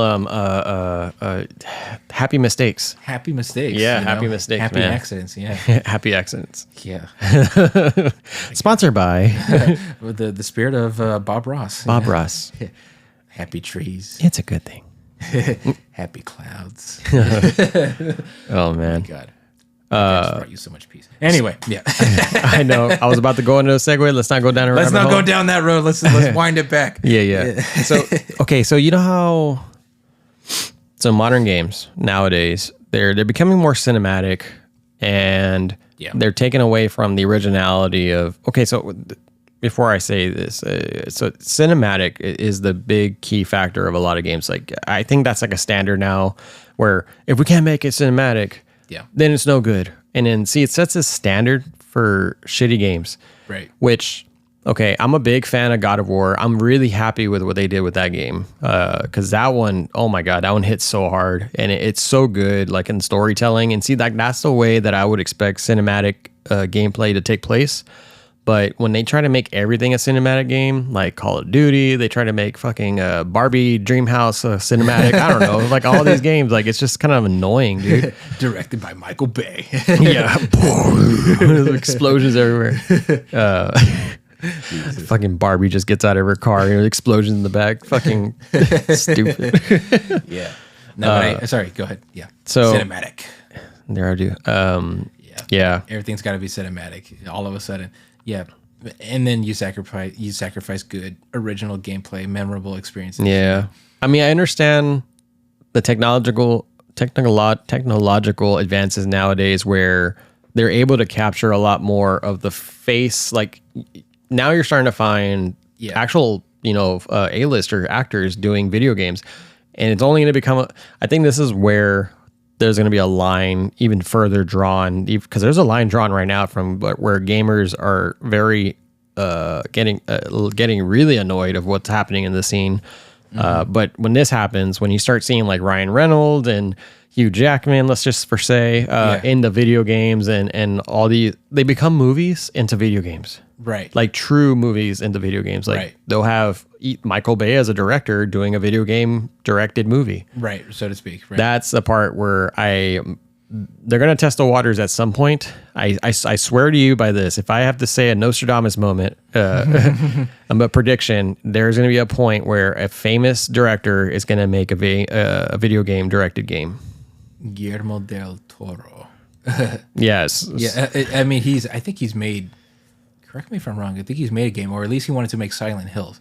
Well, yeah, he was working with Kojima, right? Yeah, he was working with Kojima. See, that was the first steps, and then they fucking killed that, and then there's got to be. See, that was a good thing. Spielberg must have made something. Oh man, I'm trying to find an antithesis to it. But yeah, I get your point, and I see the fear that you. I'm talking like solely like, I mean, see, like Kojima collabing with somebody, that's fine. Yeah, you know, because they're bringing an element to it, because they're still having a video game focused director working with another director. Right. It's a game on top before a movie. Yeah, it is a game. But I'm talking about like a movie director trying to do a video game. Like that's where it's going to start getting like, you know, very lines that shouldn't be crossed or being crossed. What do you think of the Quantic Dream games? The Heavy Rain or dude, Heavy Rain was fucking great. So that's one of those ones where I actually felt like this is too much of a movie. I don't like it. But then as it went on, and then you had the options of choice, I'm like, this is actually kind of cool. The mechanics in that game were very great at the time. So that one really demonstrated what the PS3 could do with its motion capable controller. Yeah. And so the line wasn't crossed there. No, actually that story was great. I enjoyed that one a lot. That was pretty good. Just because of the fact it wasn't like a kind of a what do you call it? Cutscene game. Yeah. Where it's just a bunch of cutscenes, and then whenever you need to make decisions and it continues the story, you could actually move your character around and get to where from point A to point B, and then interact with things with like your controller and stuff. Yeah. And then at least for me, my perspective, when I played it, the story was pretty cool. It was like this mystery of a murder that went wrong or that happened, and then you were and a boy goes missing. Yeah, a boy goes missing, and then everything at the very end, the climax was just like throws you in a fucking 180. I'm like, what the fuck? Okay, that's super fair. Okay. Yeah, so it was a great story. Yeah. Not a lot of, so with the way my brain works, I always end up figuring out the ending before I find out the ending. Fucking you spoil annoying. Yourself, you're like, God damn it. I know. I'm like, damn it, no. Damn it, I hate being right. I did that recently on The Boys, where I told my wife, I was like, hey, I think this is happening. And she was like, you're right. I'm like, I know, I hate it. God damn it. can never save it. I gotcha. But I think that's you know what's gonna eventually come down to. I just want to see more original games happening. Yeah. And I think that's why you're starting to see a lit more indie gamers trying to build their games. That's the future. There's a shitload of indie gamers now compared to when what there was back then. Yeah, that's the hope. I literally go on Steam and I'm like, indie, you know. Yeah. I literally actively search for indie titles. You know, give me those games that are on Kickstarter. Give me the ones that, you know, are maybe a bit too controversial. And then so they probably were backed by a big company, and now it's like, you know what, we're gonna go at it on our own. Yeah. So there is actually this guy that I want to show you. His name's Hollow. If you ever have the chance to listen to him. So he's been exploring like all these horror games, and there's some that actually look like let me see, like this one. Oh yeah, I think I'm familiar with this. With this one? I'm familiar with the game he's about to talk about. So I guess the title of this clip was it by Hollow. Yeah, I'm trying to get the audio on right now, but it's not working. But anyways. So what it is he has a he made the graphics from, they almost look like PS1 graphics. I think this is the one game that I was thinking about. So like, see, it looks like a PS2 game. Yeah. And so like indie gamers are making this. They actually have the ability to make it. What's the name of the game? This one is called Night Shift. Yeah, a horror game where you work the night shift serving burgers. Yeah, so it's a crazy funny concept, but at the end of the day, it's like it's actually a horror game. Yeah. And people actually, creating like very memorable experiences from this. And I want to actually go now and play these because they look interesting. Yeah, just the atmosphere of it looks pretty creepy. Yeah. So anyways, I was trying to get the audio to work, but it's not working. But that is, where you're starting to see the games excelling is, people coming up with their own games. Even like friends like us, like they'll be like their own little small development team, and you have the ability at your hands instead of having to work for a corporation to try and get all that stuff done. Bro, I was gonna say, have you ever played a Buckshot Roulette? It got real famous on TikTok real quick. I literally got it for like 99 cents. Oh my god! Oh. Sorry. So the game I was talking was Buckshot Roulette. It's like I got it for 99 cents. That is an indie game, and that is addictive as hell. And that one has like it's not a horror game, but it's got a massive horror game vibe to it. Mm-hmm. And there's also multiplayer, Mike. Wink, wink. What? It's Russian roulette, but with like a shotgun. But there's there's like a horror game aspect to it, and there's like items you can use. You can like handcuff your opponent, so if you wish to shoot them, they can't resist. But who knows? Maybe you're just shooting them with a blank, and then the next one that they come at you with is the actual shot. That there is a game where it's like I've put in so many hours into that 1.99 fucking game, more so than some games where I paid the full on $60-$70. That's the hope for at least me in the foreseeable future. It's coming from the indie game developers. That's where it comes from. That's where I get my originality and my fixes for a good time. That's where I'm getting it from. Oh, okay. Yeah. So while we're on that topic of the video game industry from then until now, so you know how we used to be, obviously we would go physically rent a game, and now everything's digitally kind of available to you. Right.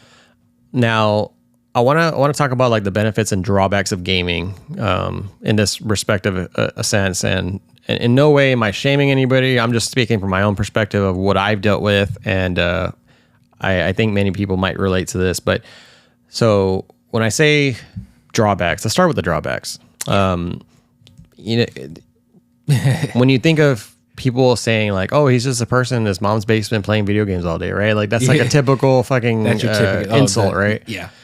But in reality, it is kind of true. It takes time. Yeah, I mean, there are people. There are actually people that I know that just strictly do that all day and get nothing done, and they're just like they're not even streaming. They're just playing games. Yeah, just playing games, and I think like which is to an extent okay, but I mean also like what are you trying to achieve, right? Like, are you trying to do something with that, or are you trying to just play games and just waste your life away, right? Yeah.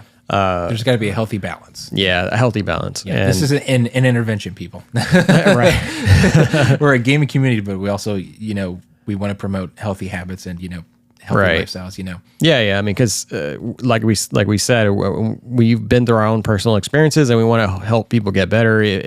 Hopefully people take it in that way. But, in the times that I've played games all day, even whenever I was younger, like when I had the ability to before I had a family, I just felt like, what did I do with my day? And I just felt very shitty. Even though one of the games that I remember playing was Ratchet and Clank, and that game I can fucking grind all day. Right. It's just so fun. But after the fact, I'm like, all right, I beat the game in one day, and I'm like, what did I achieve though? What did I achieve? I'm like, I don't feel good. My God, that got deep real quick. No, some of like the worst days I've had were the ones where I've had some of like the best, I guess, gaming experiences where like, yes, I did it. I finally beat that game on hard. I unlocked that ending. I got that Easter egg. And then you turn off the TV and you're like, fuck, it's 11 o'clock at night. I ate, I drank, drank and, I used the restroom and then I played. That's it. So, and then it's like part of me wishes maybe I wish I dedicated an hour or two extra to like just keeping up with friends, keeping up with family. Yeah, because then checking on a potential idea, at least developing a little bit. I should have done that. And then I go to bed with that empty feeling. I know. I've been there. And I've always, ever since I've realized that I need to balance that a little bit better because. I know we're talking a little bit more on the drawbacks, but we'll get to the benefits here in a little bit. There is a bright side, people. Yes, there is definitely a bright side. But with the drawbacks, you just got to make sure that you kind of stay sane and humane, present. Be present with the people that you love, because the next day you may not have that person, or something may happen, and you're going to kick yourself in the butt for wasting time on what you could have been more productive with, right? Yeah.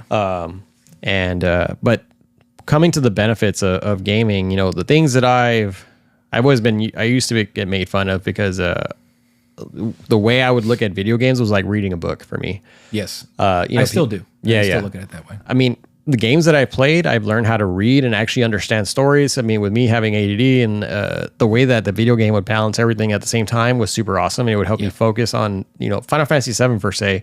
That was the first RPG I ever beat because I could never sit down long enough to like beat an RPG. Yeah. But the way that Final Fantasy VII told its story, even though you had to like read everything, there was no voices in the game. Right. You would have to read everything, and that's what really caught my attention was that it was so great to captivate your attention with all the stuff going on and be able to like understand the whole entire story. Right. That's an accomplishment. Yeah, that's definitely an accomplishment. That's art. That's literally art. Yeah. And it taught me how to read better. So that's the way how I looked at games, was kind of like a person who reads books that gets education that way. And also with the problem solving stuff. And this is why I come up with the whole originality topic, because I believe that would help a lot of people too. If you could challenge people's brains to operate in ways that they never thought possible, that would probably build a healthier kind of a mindset on things instead of making more cinematic like movies. What do movies do? I mean, yeah, sure, you can go watch Alien, you can go watch your Deadpool Wolverine and enjoy it, but what do you get out of it? You just it was just more of an entertainment factor. But it adds cinema into problem solving skills, puzzles, or even interacting, how to talk to people. Adding a little bit of cinema into that, adding stakes or at least perceived stakes to it. And it helps you develop those skills. Like there's okay, there you go. That helps, you know. And then you can take that into the real world. Yeah. Like one of my all-time favorite games that I have even to this day is Professor Layton, and the Professor Layton series. It's on the DS, and I think there were some 3DS games. I think I'm familiar with it. Yeah. So basically, you're a detective, and he's with a kid, and it's just a bunch of problem-solving stuff. It's like the opposite of Ace Wright Attorney. On that game, you have to figure out how to win the case and stuff. I think that's from what I understand. I'm not a very big player of that. But with Professor Layton, it was like you're trying to solve a mystery, but every step of the way, there's like 300 plus puzzles in there. You would have every little question you would get would be like a scenario, and then try to figure out what the puzzle is. It was so uniquely put together. It was amazing. And a lot of those, the way I used to understand, like when I would solve puzzles, not in just those games, but also older games as well, like in the NES, where those really challenged you.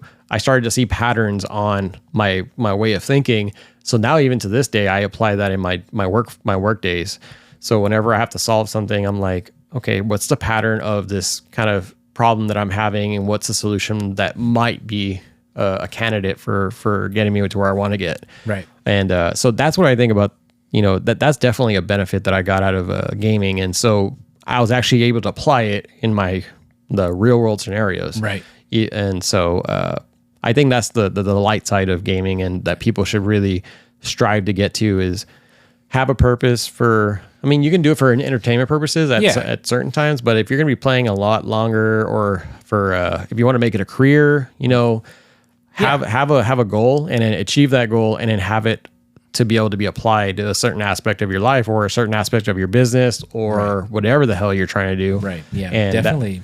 Go in for, have fun, take entertainment out of it, dedicate time also to like outside, but also, those games where you can get something out of it and apply it into the real world, those are awesome. Yeah. Yeah. Personally for me, I've growing up, I was and still am, but I can control it. An introvert. I am not good at starting conversations. If someone were to start one, I'm good at continuing it, so to speak. But starting conversations and confrontations, that can be difficult. How to talk your way out of a confrontation. That is something I struggled with. Not a lot of people like confrontation. Yeah, no, and it's funny how I became an attorney. Yeah, I know, right? It's funny. No, so I really want to put attention to like a certain classic games, like the Mass Effect games, the ones where like there's dialogue and there's dialogue heavy situations. There's one I want to play that I haven't played, but it's called like Alpha Protocol. I heard of that game. Yeah, no, and or like Knights of the Old Republic, where literally you have like maybe 10 options. Oh yeah, and it's like, okay, there's good, better, not as good, or good centric, like Paragon, all the way up to like I'm like literally the devil incarnate, and then like all the options in between. Games like those help me better articulate myself, and it helped me kind of like, okay, obviously I'm not a Sith Lord, but if I want to be a dick to a person one day, or if I want to express anger a certain way, that helped. Honest to God, it helped. Like dialogue heavy games really helped me develop that skill outside, and that's just an example, right? So there are games out there where you can learn and derive value and entertainment at the same time and apply it in the real world. So I to BioWare, thank you. Honest to God, thank you, BioWare, for making me, think and speak better as a person. And Bethesda, Fallout, 3 and New Vegas, like, thank you for making me think in those games and allow me to take those skills into the real world. Honest to God, thank you. Yeah, it teaches you about like dealing with consequences. Exactly. Yeah. Yes, exactly. Yeah. To be on a funny side, I used to be pretty bad with my finances when I was a lot younger, and my dad always used to teach me like, hey, save your money and blah blah blah, and I was like, no, I like to blow my money. Like, I'm just gonna blow it everywhere. And but there was a game that really taught me. I don't know why it was this game. I really don't know. It just happened. Which one? Dark Cloud. For PS2, you ever heard of it? Dark Cloud. Let me keep going. I'm gonna look it up. It's an RPG type game, but the thing that was unique about it is that you capture these orbs that you would. It's almost like a simulator where you build a town. Interesting. So you capture the orbs and you have to rebuild the town that you're trying to basically revive. You're in that particular area. So, out of all the games, I don't know why, like I said, I don't know why this one's the one that captivated me, but 8.4 on IGN. Goddamn. Yeah, it's a really good game. You should go check it out. There was the currency in there. You would build up enough money to be able to buy like components for like either weapons or also for the town to buy the map. Yeah. And build your stuff around like a Sims kind of environment. Mm-hmm. And that's where I learned, I'm like, oh, I have this much money, but I need to buy this piece to progress to the next part, but I don't want to blow all my money on this particular piece. I want to save my money. And then, so ever since then, it kind of stuck with me, and I'm like, it financially made me more stable moving forward. So I thought it was pretty funny. I just thought I'd take a note on that. Yeah, no, absolutely. There's like, there are definitely ways to derive education and skills from video games. There's definitely a way to do that. So yeah, but yeah, hopefully you take value from that. Moving on. Did we talk about Black Ops 6 the last time? Very briefly in that I think we saw a trailer, but several more have come out since. Oh, dude, the Zombies trailer. My God, dude, with Rob Zombie's Dracula in the background. Yeah. Oh my God, I love it. Yeah, I this is, I'm only excited for the zombies, and I mean probably the story too, but who knows. But the zombies looks fucking sick, dude. I've honestly got to reach the point where I don't play Call of Duty for the multiplayer anymore. I play for the story, like the campaign and the zombies. So I'm there with you, honest to God. Yeah, I mean, I wasn't really too excited about zombies before, and until you got me into more of the lore of it. Now I'm all like super stoked about it, and the fact that they said that this is going to a continuation from Cold War. Yeah. And it's going to have some older characters from like previous games. I forgot what they said. Cold War, yeah. Yeah. And I thought it was another game. No, it's from Cold War. So the story in Cold War is a reboot sequel of everything from like World at War. So you don't necessarily have to finish. We do need to finish Origins though, you bastard. We need to finish that. But you can start at Cold War. The story continues in the Modern Warfare 3 zombies. And it continues in this one, Black Ops 6. Yeah. The one thing that I really loved about it was the what do you call it? The ragdoll functionality or mechanic with the zombies. So did you see that part where he threw the grenade and all the zombies like flew? Yeah. Like they flew towards him.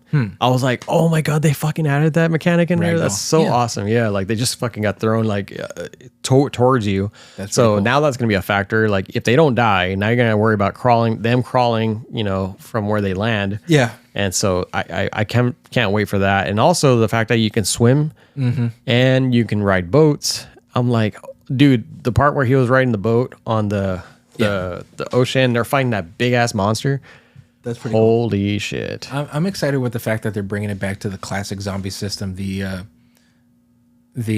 turn-based rounds system, because Modern Warfare 3 they completely did away with that, and I think also they didn't have it. No. So in Modern Warfare 3, there is no rounds. It's just open world, like the Battle Royale map, but it's just zombies. And I really, I didn't like that, because there was just a lot of moments of like, it's like, okay, you and me, Mike, let's go to that other side of the map, or there's this little mini boss, or like this little objective. Let's go. Okay, we're running. Yeah. Every now and then, okay, maybe a few stray zombies, but just running. It's just completely boring versus like Black Ops.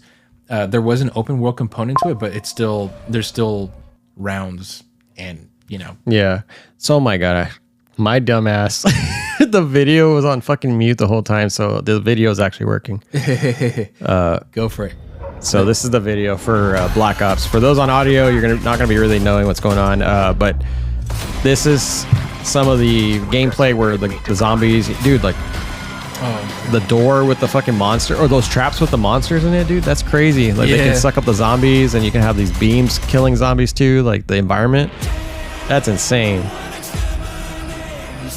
Oh, that's the part you're talking. I never saw this trailer. I saw the other trailer. Yeah, that's Rob Zombie. I know who it is. Yeah. But you were looking at me like, who is this guy? Okay. Yeah, so you see all the zombies. Obviously, the graphical presentation of the zombies looks sick, and then now you can inject yourself with fucking plasmids and from BioShock, and then fucking crunch through all these zombies. Man, dude, it's gonna be pretty sick. It does look pretty cool. And see, like that part where he used his little force beam. Right. Saw like the zombies fly away, and that is pretty sick, dude. Like vehicles. Oh my God, this is gonna be so much fun. That looked like the PhD flopper. Yeah.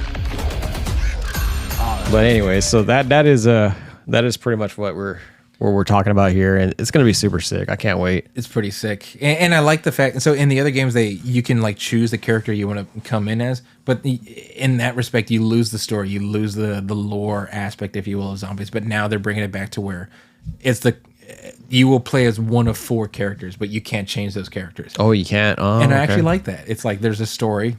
Let's learn about the story. What did you think? Okay, did you watch the developer explanation of the Terminus? No, not yet. Oh, okay. So one thing that they're gonna give me the rundown. What's up? They're gonna add a. I forgot the mode that they call it as, but it's like a handhold mode. Okay. Where people who want to beat the story, it allows them to help them drive it to the ending. Oh, good. Without having to worry about like doing all the secrets like on your, as difficult as it was. Yeah. So they're gonna come out with that mode, I think initially or after launch. I think it's gonna be after launch. Yeah. As long as they come out with it eventually. So I was pretty stoked about that. I was like, hey, that's at me. I mean, I'm not as good as zombies as most people like you or something. So that would be pretty cool for me to actually finally fucking beat a damn story mode. Honestly, that's the worst part of zombies. Like you and I, whenever we're not trying to play Origins, we're playing Moon. And a lot of the times we're playing, it's just empty silence because I'm just on IGN or GameFAQs and I'm just looking up the next step in the Easter egg. It'd just be cool if like you have the steps there on the screen, so like you and I can begin working on the steps, or I'm doing step 1, you're working on step 2 and 3. Yeah. That'd be great. Yeah. So I saw that was kind of another point that I was really happy about, and then but when does it come out? Like in October? October 6th, I think. Man, there's a lot of cool shit coming out this year. You got the Marvel vs. Capcom collection. Is that coming out this year? Yes, sir. I've been trying to look for a release date, but everything's kind of saying next year or end of this year. Well, everybody puts a December 31st date as a placeholder. Let's see. So UK Retailer says it's coming out seemingly November 22nd. That's for Marvel vs. Capcom. Oh. Let's take a look at Black Ops 6 release date. I think that's October. I know. I remember seeing something about like around Halloween. October 25th. Hey, yep. Birthday week. All right. Oh. And then Silent Hill 2, the remake, is also coming out this year. So yeah, I can't wait for that one. Even though I'm kind of going in with a my poor wallet. Yeah, I know. I'm kind of going in with some skepticality on it, but it's all right. I just made that word up right there. We invent words here. You heard it first. Wrong context. But yeah, so yeah, Black Ops 6 looks good, man. I mean, So I think that might cover like a lot of the video games. I mean, that was a pretty big. That was pretty fucking huge. That was hefty. That's what she said. Super deep. Yeah, that's also what she said. Yeah, hopefully. Anyway, look. All right, so hopefully, stupid. Hopefully, no.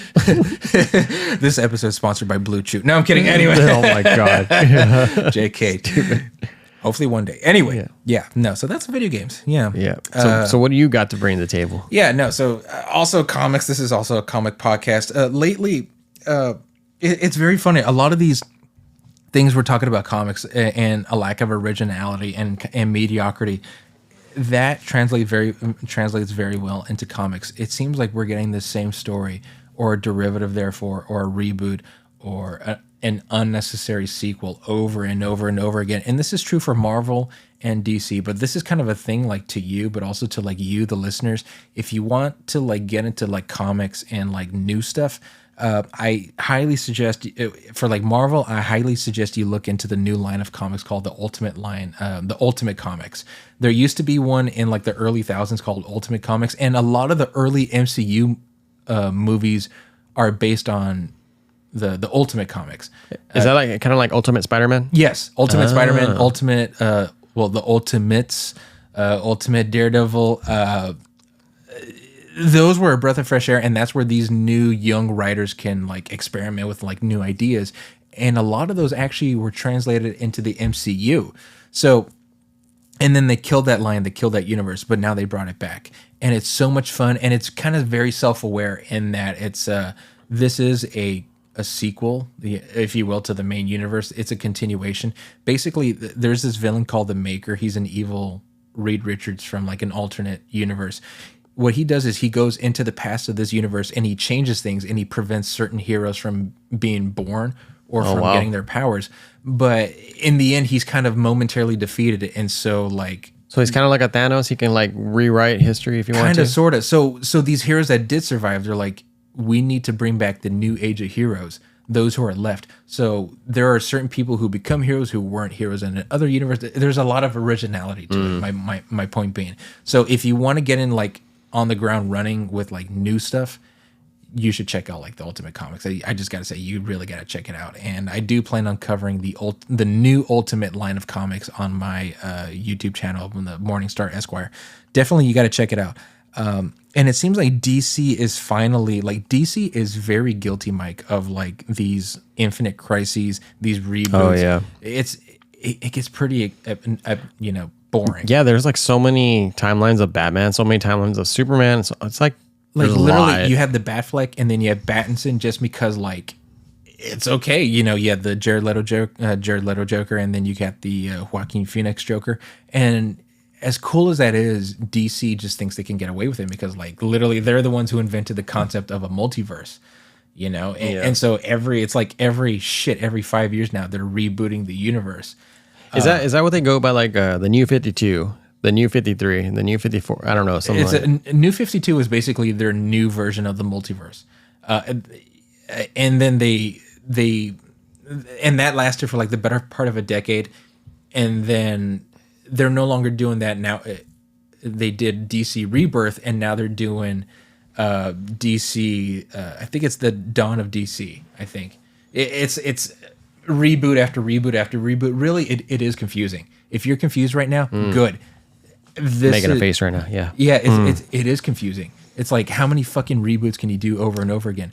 So what they're doing now is they're doing a separate thing. It's called Absolute DC, and it's supposed to be again from the ground running. It's a new Superman, a new Wonder Woman, and a new Batman, and it's taken a page from the Marvel comics. It's a very self-aware kind of thing where it's like, you know, we've been telling the same fucking stories over and over and over again. Yeah. Let's give you some new content. So that's where the Ultimate Universe, DC Universe comes in, and I highly recommend that if you're ever interested, you should check it out. It's I think the first issue comes out in October, and DC clarified, like, even though all these reboots are coming up over and over and over again, there's still like a a sense of positivity to it, and that comes in the form of Superman. Superman is like your embodiment of what we humans should be. There's a hopeful tomorrow. We should strive to be all we can be. So they're saying the premise for this new universe is Darkseid. You know who Darkseid is? Like, yeah. He's like I don't know. I wouldn't say equivalent of Thanos, but he might be, right? He's pretty much like the end all be all of evil. Like the ultimate bad guy. He is the ultimate bad guy. So this new universe is premised on like Darkseid energy, evil energy. So like this is a world where everything has gone wrong. It's like the ultimate universe where like literally this bad guy has rewritten time so that everything's just gone to shit, and now the heroes have to build it, like rebuild.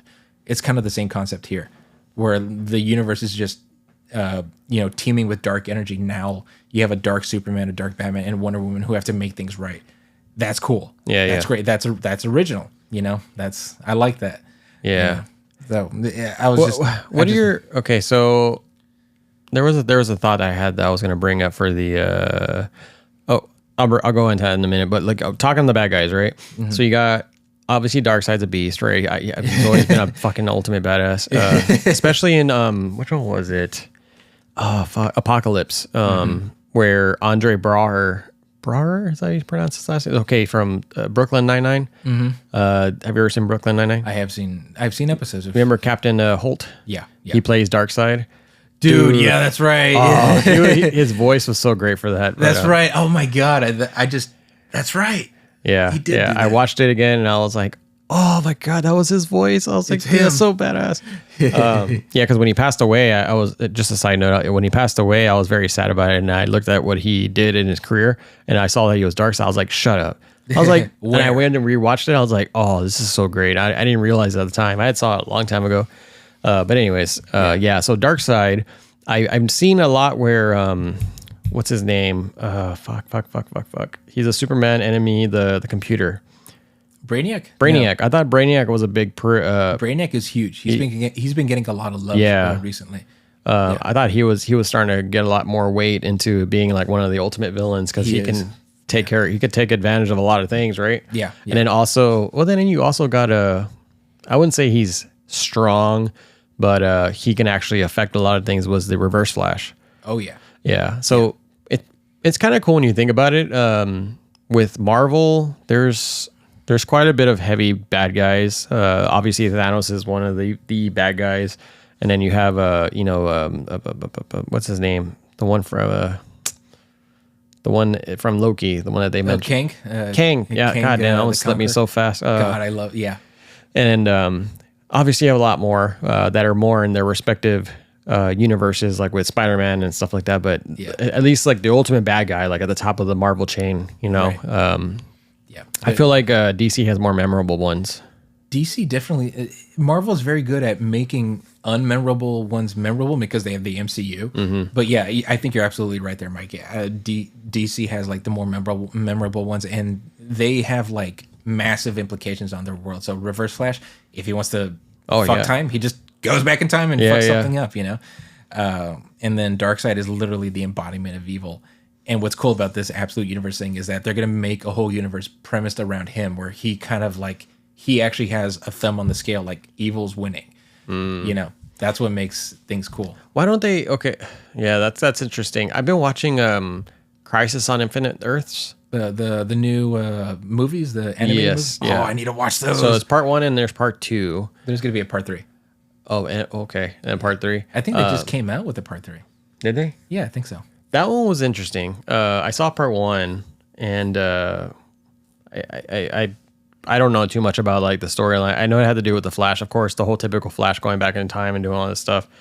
And but when I watched it, it was pretty good. I just don't know. I don't know fully the whole story behind. I thought it was going to be a retelling of what was that one? The Flashpoint paradox. So they already did a Flashpoint movie, and so you had the DC you had the Bruce Timm like animated universe, like the Justice League Unlimited, the original Batman animated series, the original Superman animated series. That and Flashpoint was supposed to it puts a bookmark or a bookend to that universe. Here's the new 52 animated universe, if you will. And then they did Justice League Darkseid War.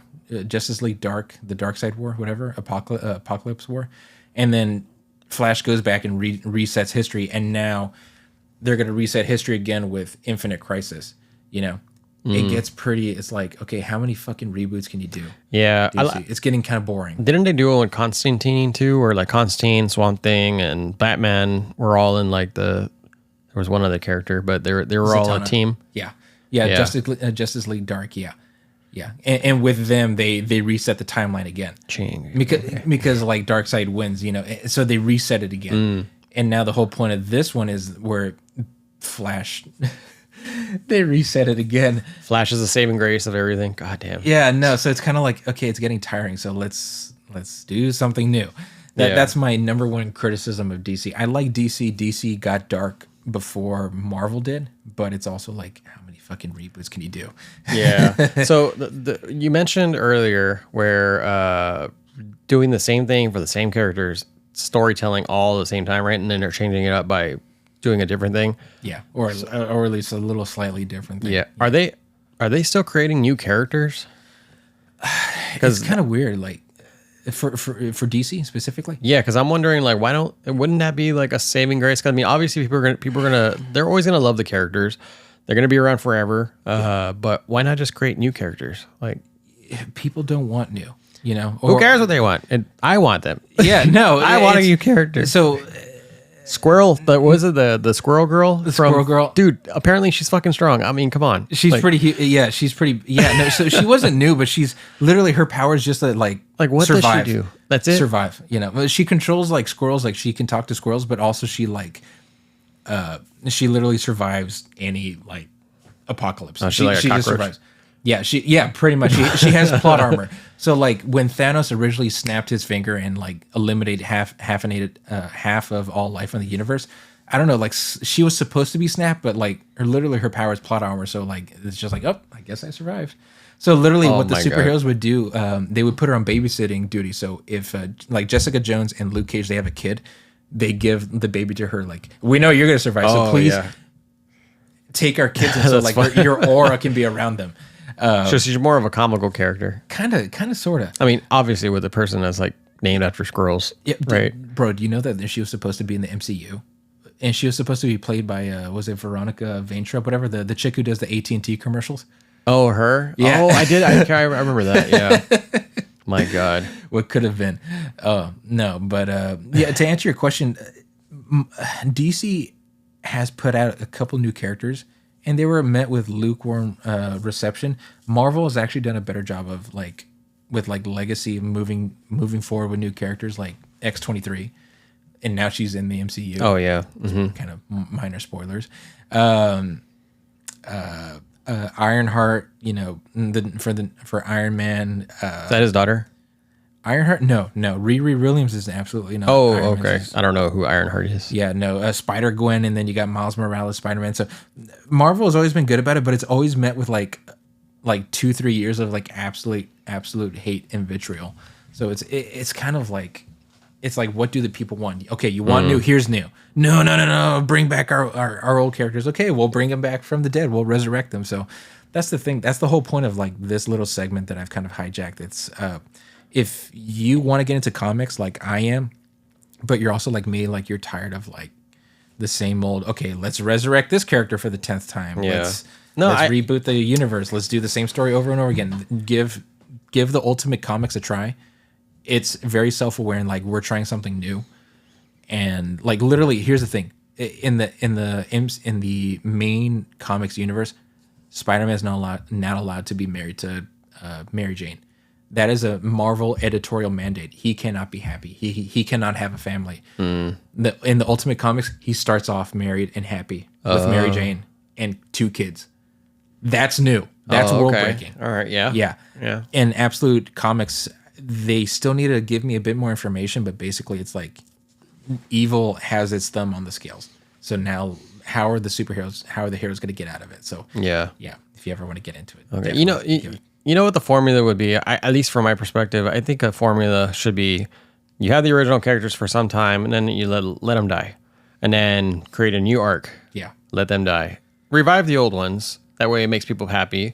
And and then let him die again, and then revive the other ones, and then kind of do like this revive and go back and forth, you know, like, but create a new arc in the middle, in the in-betweens. That way you're still keeping the fresh characters still wanted, because imagine if Robert Downey Jr. was Iron Man forever, right? Like, people would probably eventually get tired of him. Yeah. Because it's the same thing over and over and over and over again. And then, so I think with him coming in as Doctor Doom is that change up a little bit. I still kind of feel weird about it, but anyways, I think they're trying to figure out a formula for it, but at least that's what I would think that would kind of keep people satisfied, because it keeps that nostalgia. People are all nostalgic. Yeah. I mean, but at one point, you got to think about it. Like, Iron Man, nobody knew who he was until they read that first comic that Iron Man came out in. Yeah. And then they grew or the movie. I mean, or they grew to love him to a point, and then that's why they got attached.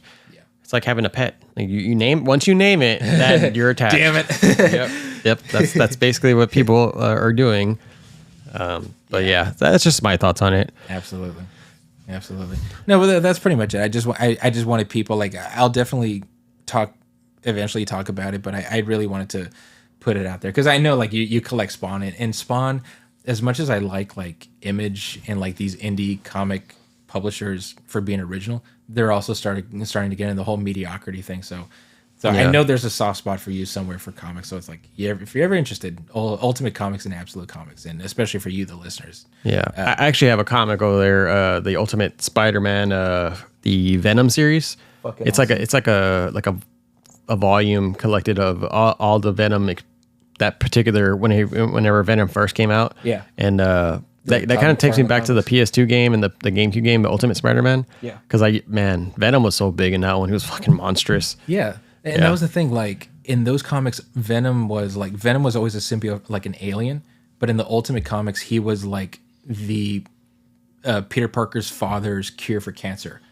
Like, what a hell of a switcheroo. And so, minor spoilers, they're starting to introduce Venom in the new Ultimate Comics, but in the way of like Stark Tech.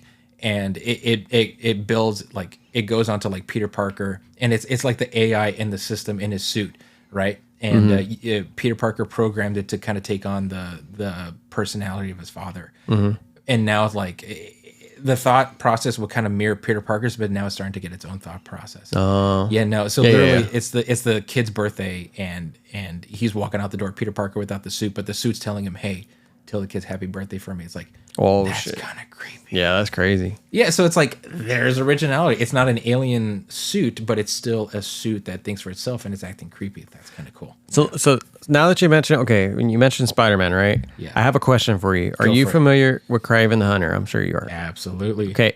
I saw a trailer. Everybody, I don't know if anybody knows, but there is a movie coming out later this year around December. Yeah. Kraven the Hunter, played by the person who played Kick-Ass. Aaron Taylor Johnson. Yeah, that guy. And whenever I saw the trailer, I didn't recall Kraven the Hunter having powers. He does. He does? He's got some, yeah. Oh, okay. Yeah, he's like super strength and like. I thought he was just a really good hunter. Like he was that's smart. what he's known for. Yeah. Yeah. He before he dies, he wants to hunt everything that he could hunt, including Spider-Man. That is like the most dangerous game. But yeah, no. I saw that trailer. So that's accurate, right then. So him having to in the trailer, I don't know if you've seen it, but a rhino comes out. Yeah. And like an actual legit rhino, like not fucking robotic rhino. Yeah. And whenever dude, it's gonna be pretty graphic, dude. It looks pretty graphic. I don't know what to think about it, you know. I'm gonna watch it either way, but I'll watch it. Yeah, it looks cool. I wish just fucking put him in the MCU, or he probably is. I bet you anything it's gonna tie in with fucking Venom. But I don't know how that's gonna work, because if this is Venom's last movie with Tom Hardy, I don't know where that's gonna lead. It's probably gonna lead into Tom Holland. Yeah, that's gonna bleed into that. Yeah. Sony and Disney need to get their shit together. I know, dude. I mean, I like Tom Hardy and I like the Venom character that they did, but the story. We don't talk about the Carnage movie, but anyways, I just watch it for the Venom scenes, because Venom's like my all-time favorite character. Yeah. But they need to fix the fucking storyline. Like, how can you have all these things happening without Spider-Man? Like, Jesus Christ. Yeah. He's already beaten Carnage, and he hasn't even met Spider-Man yet. I know. I don't. Don't even get me. I don't want to get started. I'm gonna get. How is he about to like die or whatever, or meet Null? I don't know if you've seen or heard of Null, but he's a bad. But we'll say that for another episode. Yeah. Null is like the Thanos of like Venom. All things Oh Venom yeah, related. yeah. He's the one that has a sword. He's sitting on the throne, He's right? got the sword and he's got the little twirl. Yeah, yeah. Right? Okay, I know what you're talking about. How can you start hinting at him without ever meeting Spider-Man? Yeah, How I the know. fuck do you do that? I don't know Mike? why. Yeah, no. Sony, Marvel, like get together, kiss, Fix your make up. shit, man. Or Sony, like literally do what you're doing with Spider-Man, lend them the characters, and then make the money off of Disney's efforts. Just sit back and let them do. They're gonna do. They're probably gonna do another Venom series. I bet you anything. Or just integrate it with. Maybe that's what they're doing. Maybe they're just gonna. Well, they were supposed to. You know, the end of end of Spider-Man 3, Venom. He's looking at the TV, right? And then he's all like, "Who's that?" Yeah. He's teleported into the MCU, and then he leaves a little piece of himself behind.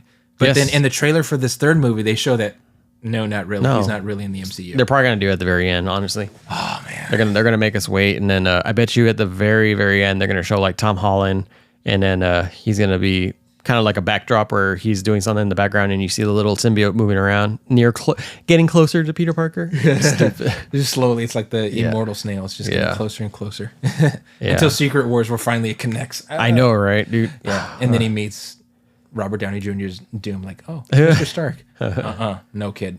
Oh man, that'd be kind of cool. Yeah. Yeah. Yeah. Is that it? That's pretty much what you got. No, for comics. Yeah, that's it for now. Okay. Yeah, no. Other than I guess like the Crow, it's like I don't know how I feel about it, but otherwise we can. Yeah. Otherwise, let's keep things happy. We already spent a lot of time on video games and comics. And I know earlier we talked a little bit on some personal development stuff, with like the benefits and drawbacks of gaming. But one thing that I've kind of been thinking about recently is like how competition, not just normal competition, but friendly competition, can actually help you in certain aspects of your life. If you're trying to do anything or like build a business, reach any goals. Personally, that's the way my brain works. Is I'm highly competitive. I do it I try not to be competitive in all aspects, because whenever I'm a competitive, like I take it a little bit, too far. I wouldn't say too far, but it's just I get really into it, and sometimes that can kind of like not necessarily be a bad thing, but it's more of just having to solve that use that as my goal, my driven goal to get where I want to be. But anyways, so what I'm trying to get to is how this can actually help. Like, let's say if me and you were, trying to build our businesses better, and since you're doing comics and I'm doing video games, obviously the friendly competition I would be having is like, okay, well, I want to see if I can do better than you to get to where I want to get by taking little steps and strides here and there. And then what I would hope to happen with you is you be able to kind of see that. And then I know you're just as competitive as me, which you would probably be like, yeah. And I want to kind of do better for myself. And I see you getting better, and then me getting better than, so it's like this back and forth competitiveness. Yeah, absolutely. In more of a gaming sense, like if we're playing a fighting game, then, I have some of my, my brother-in-laws that are really very competitive in gaming, and they're always trying to flaunt their Super Smash Brothers skills. And if you're listening, you and calling you out. I will get you one day. I will get to your level. But yeah, no, they're really good at what they do, and they put a lot of time into their games to build their skills. But if I haven't practiced, or if I haven't even tried to even put any input in the game, and I try to be as competitive, like it's not going to create a good output. It's going to be like, oh, now I'm just coming off like as an asshole. Competition's good. But if we're greed is good, but to an extent. Yeah. But if I was like almost near the same level, then that'd be a different story, because now I can actually almost fight on the same playing field as them. Not figuratively, not literally. I mean, even though literally we'll be on the same battlefield in the game, but whatever. Yeah, I take your meaning. Yeah, but it's good to keep things fun, good to keep things healthy, especially where you want to inspire others to like get to your level. It's always that's the whole point of competition, right? Yeah, the one of the things that I really appreciate is, and why I love my wife too, is so at one point I was in a dead end job, and I had dropped out of school from college, and I saw her graduate, and then that kind of like kickstarted in me. I'm like, well, what the fuck am I doing with my life? You know, like now that competitive edge came in, and then, so I started being more driven towards getting my goals done, and now my was able to get to the point where I'm at now. Yeah. You know, I got a master's degree in cybersecurity, and then my wife has a nurse practitioner degree. So now we're almost at an equal level. She has a master's degree as well too. Yeah. And it's pretty cool, you know, because it all started from that competitiveness that I had. Yeah. And it's still not over. I mean, like, no. She's got like her own baking business, cookie business, which is going off. And then you got, I got my Pixels. You got this, you got the Pixels Game Vault, you got your music stuff going on. It's like, it's still going. Yeah. That's healthy. That's good. It's healthy. Yeah. I mean, with the times when I feel like I'm not being competitive, it's kind of like, what am I doing wrong? Mm-hmm. It's like, I can't. And you know, that's deep and that's right. Not everybody is like this too. There are some people who are content with what they have. I'm never content with what I have. I mean, that may sound bad. It sounds as more bad than it is. What I mean is, I never settle. My main priorities and my main principles that I keep is keep my family safe and keep my family happy, and spend as much time as with them. So that's already a given. Like that's my baseline of every day, right? Yeah. But in my own personal career, like that's where I'm never satisfied because I'm always trying to reach for something different. And now I start to understand why a lot of people who are super successful are where they're at because they're never truly satisfied. There was this one quote from this person that I used to follow, or I think I still follow him. It's been a while, but his slogan was "proud but never satisfied," and I never understood that. I'm like, okay, well, are you really never satisfied because you're at a part? I mean, sure, you could be satisfied for the moment because you reached a goal, but what's the next step after that? You got to keep growing. Yeah. And I think that's a problem that a lot of people have nowadays is like they become content, and then they become stagnant in their abilities. Absolutely. Because they're so content, and then they just feel like they can just be okay. I think if you find yourself having a lot of time, like this kind of ties back into the video games. If you find yourself spending a lot of time just like, okay, you're playing, okay, you derive entertainment, okay, good. But if you have a lot of time, you owe it to yourself and you owe it to your families and the people who come before you and sacrifice things for you to really try to, you know, develop yourself and to like, you know, look to people around you, people who are doing similar things to you and be like, you know, can I do that or a little bit better? You know, it's good to continue growing. Yeah. I mean, so just to be fair, right? Like, if you're truly honest with yourself and okay with saying like, hey, I'm good where I'm at, and I think I've accomplished a lot in my life where I am fine where what I'm doing right now. Right. If you're true to yourself with that, that's fine. Like, do you know? But the people who are always wondering like, what am I doing wrong? What am I not? You know, why can't I get to the point where I'm getting? Well, what kind of effort are you putting in, right? Yeah. Like, that's fair. You know, specifically for the people who are saying, what am I doing wrong? Ask these questions. Yeah, just ask yourself those questions, and you know, you may find that you just need to be competitive. Maybe using this as like as an edge to get where you want to be. You know, be competitive with somebody else. If you have no friends, it sounds so bad. You can have a rival. I mean, rivalries, like it's good to have everybody has a rival. Yeah, like, everybody, whether it be someone you know personally or someone you aspire to. Or someone you see on TikTok, or someone you know, like, oh, I think I could do that, maybe a little bit better. I can do that, maybe tweak it. Good, follow that feeling. You know. Oh yeah, it makes you better in the long run. Just don't be an asshole. That's all you got to do. I mean, just don't take it too seriously. Like, I mean, sure, like I'll get pissed if I don't get to meet a goal or if I miss something. Yeah. But that's just me being. Like I failed myself. Like I beat myself up too much, too hard for my own. Don't be too hard on yourself. Just be acceptable. You know, just be like, hey, I know I fucked up. I just need to do better next time. Yeah. And that's the whole principle behind competitiveness. Like you're gonna fail. It's better to fail than to succeed, honestly. Or to have never tried at all. You know. Yeah, or to never try. And that's what a lot of people are afraid of too. Like they're afraid of failure, like which I don't understand because. The only way, think about where you're at now, like all the skills that even if in video games, how did you get good at video games? You have to fail a lot to get to be really good. Dark Souls, Elden Ring. I mean, that's literally the whole point. Yeah. Fail. In gaming terms, yeah. Yeah, until and all of a sudden you fail less, and then now it's like you are where you want to be. You ever think if Miyazaki, this is kind of a clever thing that I thought of just right now. The whole slogan, prepare to die. What if he actually meant like wanting people to be like, I'm not going to fucking die. I'm not going to die anymore. Yeah. And then no, you're just it's like, a dare. no. It's a dare. That's what it is. Like, bro, you're going to keep on dying. And then your thought is, fuck no, I'm not. Like, and then I'll when you show do it, it's you. like, okay, I'm not going to die as much as the other person. You know? Yeah. Yeah. No, that's exactly, it's a dare, it's good. Keyword, dare, Yeah. just dare to be different, dare to change a little, dare to develop yourself, dare, That's a perfect way to put it. It's basically a dare. Yeah. But yeah, I mean, just don't be afraid of competition. You'll be surprised at how far it'll get you to where you want to be. So keep that in mind. Hopefully you can take that into your own life and apply it. Also with, on the last topic is, finding your niche. Whether because I've kind of dealt with this myself, where I have a lot of, like I mentioned earlier, I'm a jack of all trades but a master of none, and it's very difficult to find what path I want to take. And for the longest time, I was kind of stressing out about it.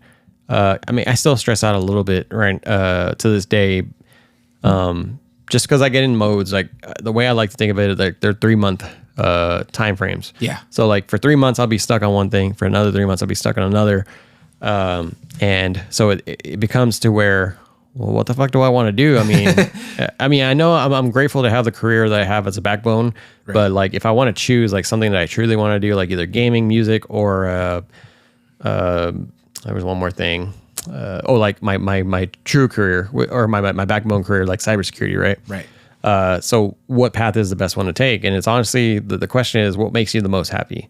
And well, there a lot of them do. And that's the problem with ADD, is like, it's hard to find something that you're really going to be satisfied. But is that really a fair question? What makes you really happy? Because people's emotions typically change over time. Yeah. One thing that may make you happy now may not make you happy later. Yeah. And people's situations change, and the people they meet and the things they do can change that answer. That's I think what you need to do is just focus on what's prevalent in the moment. So like for me, I know for sure that I want to do something with music, right? So like I choose to want to embody that and really build that skill up moving forward.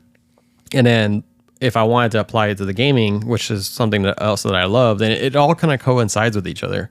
Because I can make music for games, and I can also do all that stuff at the same time, right? And not feel like it's a burden of choice. And honestly, I'm more leaning into it. I'm leaning into my indecisions. Yeah, and that's actually been helping, because I've been listening to a lot of podcasts on people who have the similar approach, and they're like, sometimes you just gotta lean into it. Yeah, you may be surprised. Instead of thinking about it too much, why don't you just lean into it? What's going to hurt?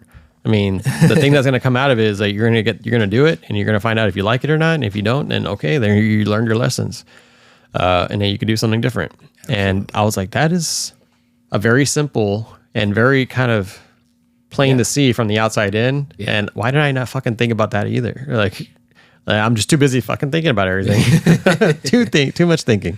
Absolutely. But yeah, if you're ever trying to, if you're good at a lot of things, find the one that's most exciting in the moment and just stick with that, and then do it for a little bit. And then if you need to switch to something else, it's okay. Lean into it. Yeah, no harm in switching. Yeah, you'll find your mistakes if you don't want to do it or not, and don't ever feel like you don't have enough time. I mean, sure, the older you get, you lose less time, but it's better to have tried than to wonder, like at the very end, you're like, I wish I would have done this. So I think you'd be pleased to know that I finally started selling up Whatnot. I made an attempt finally about fucking I've been waiting.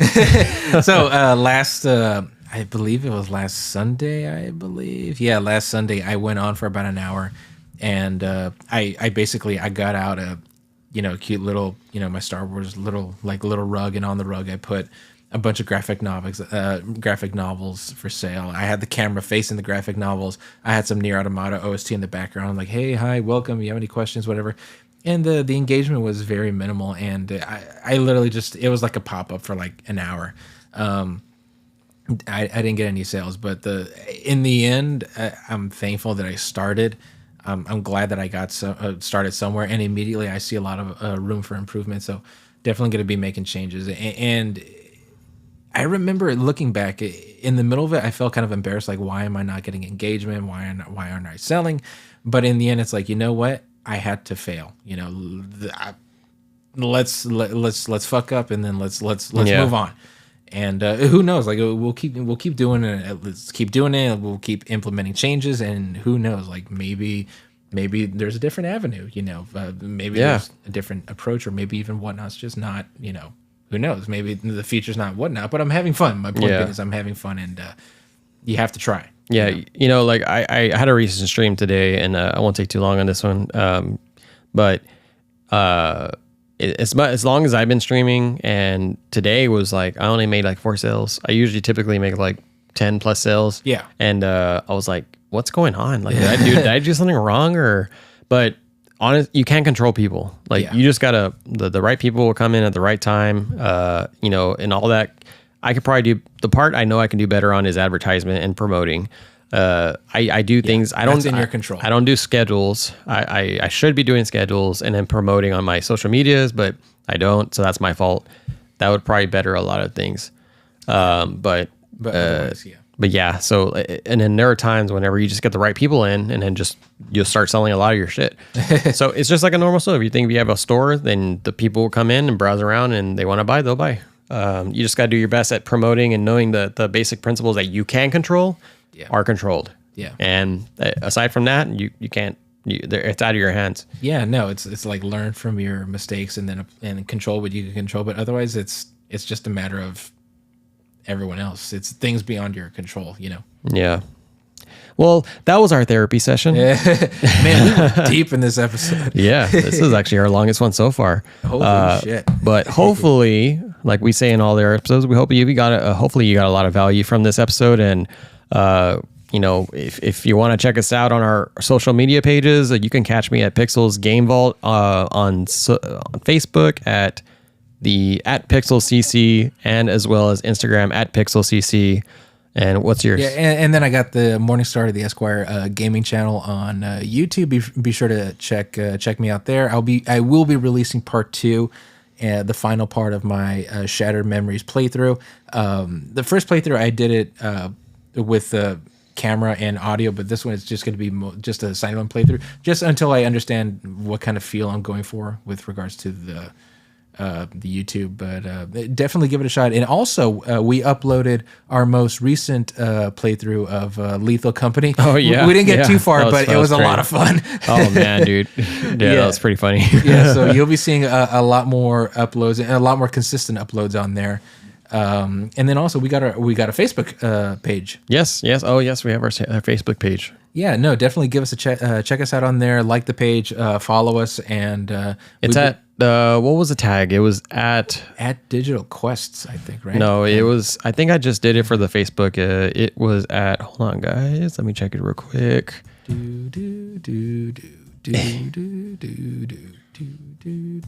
It was. Oh, there's Digital Quest. Digital Quest PC for. Yeah. Podcast. I was trying to remember. I was like, what did I put PC for? Digital Quest PC. Yeah. And and by the way, so we've got a number of new people joining us on Facebook. So just a very quick shout out. Thank you so much for joining the page, and thank you for listening to this. I hope you get a good taste of what this podcast is all about. And if you have any comments, criticisms, please do let us know, and we'll obviously we'll take that under advisement. We're growing, we're making mistakes, but we're also having a shit ton of fun. Let's all learn together, and let's have fun together. For sure. Yeah. So thank you for joining us on our Digital Quest, and we will see you on the next episode. Bye-bye. Signing out.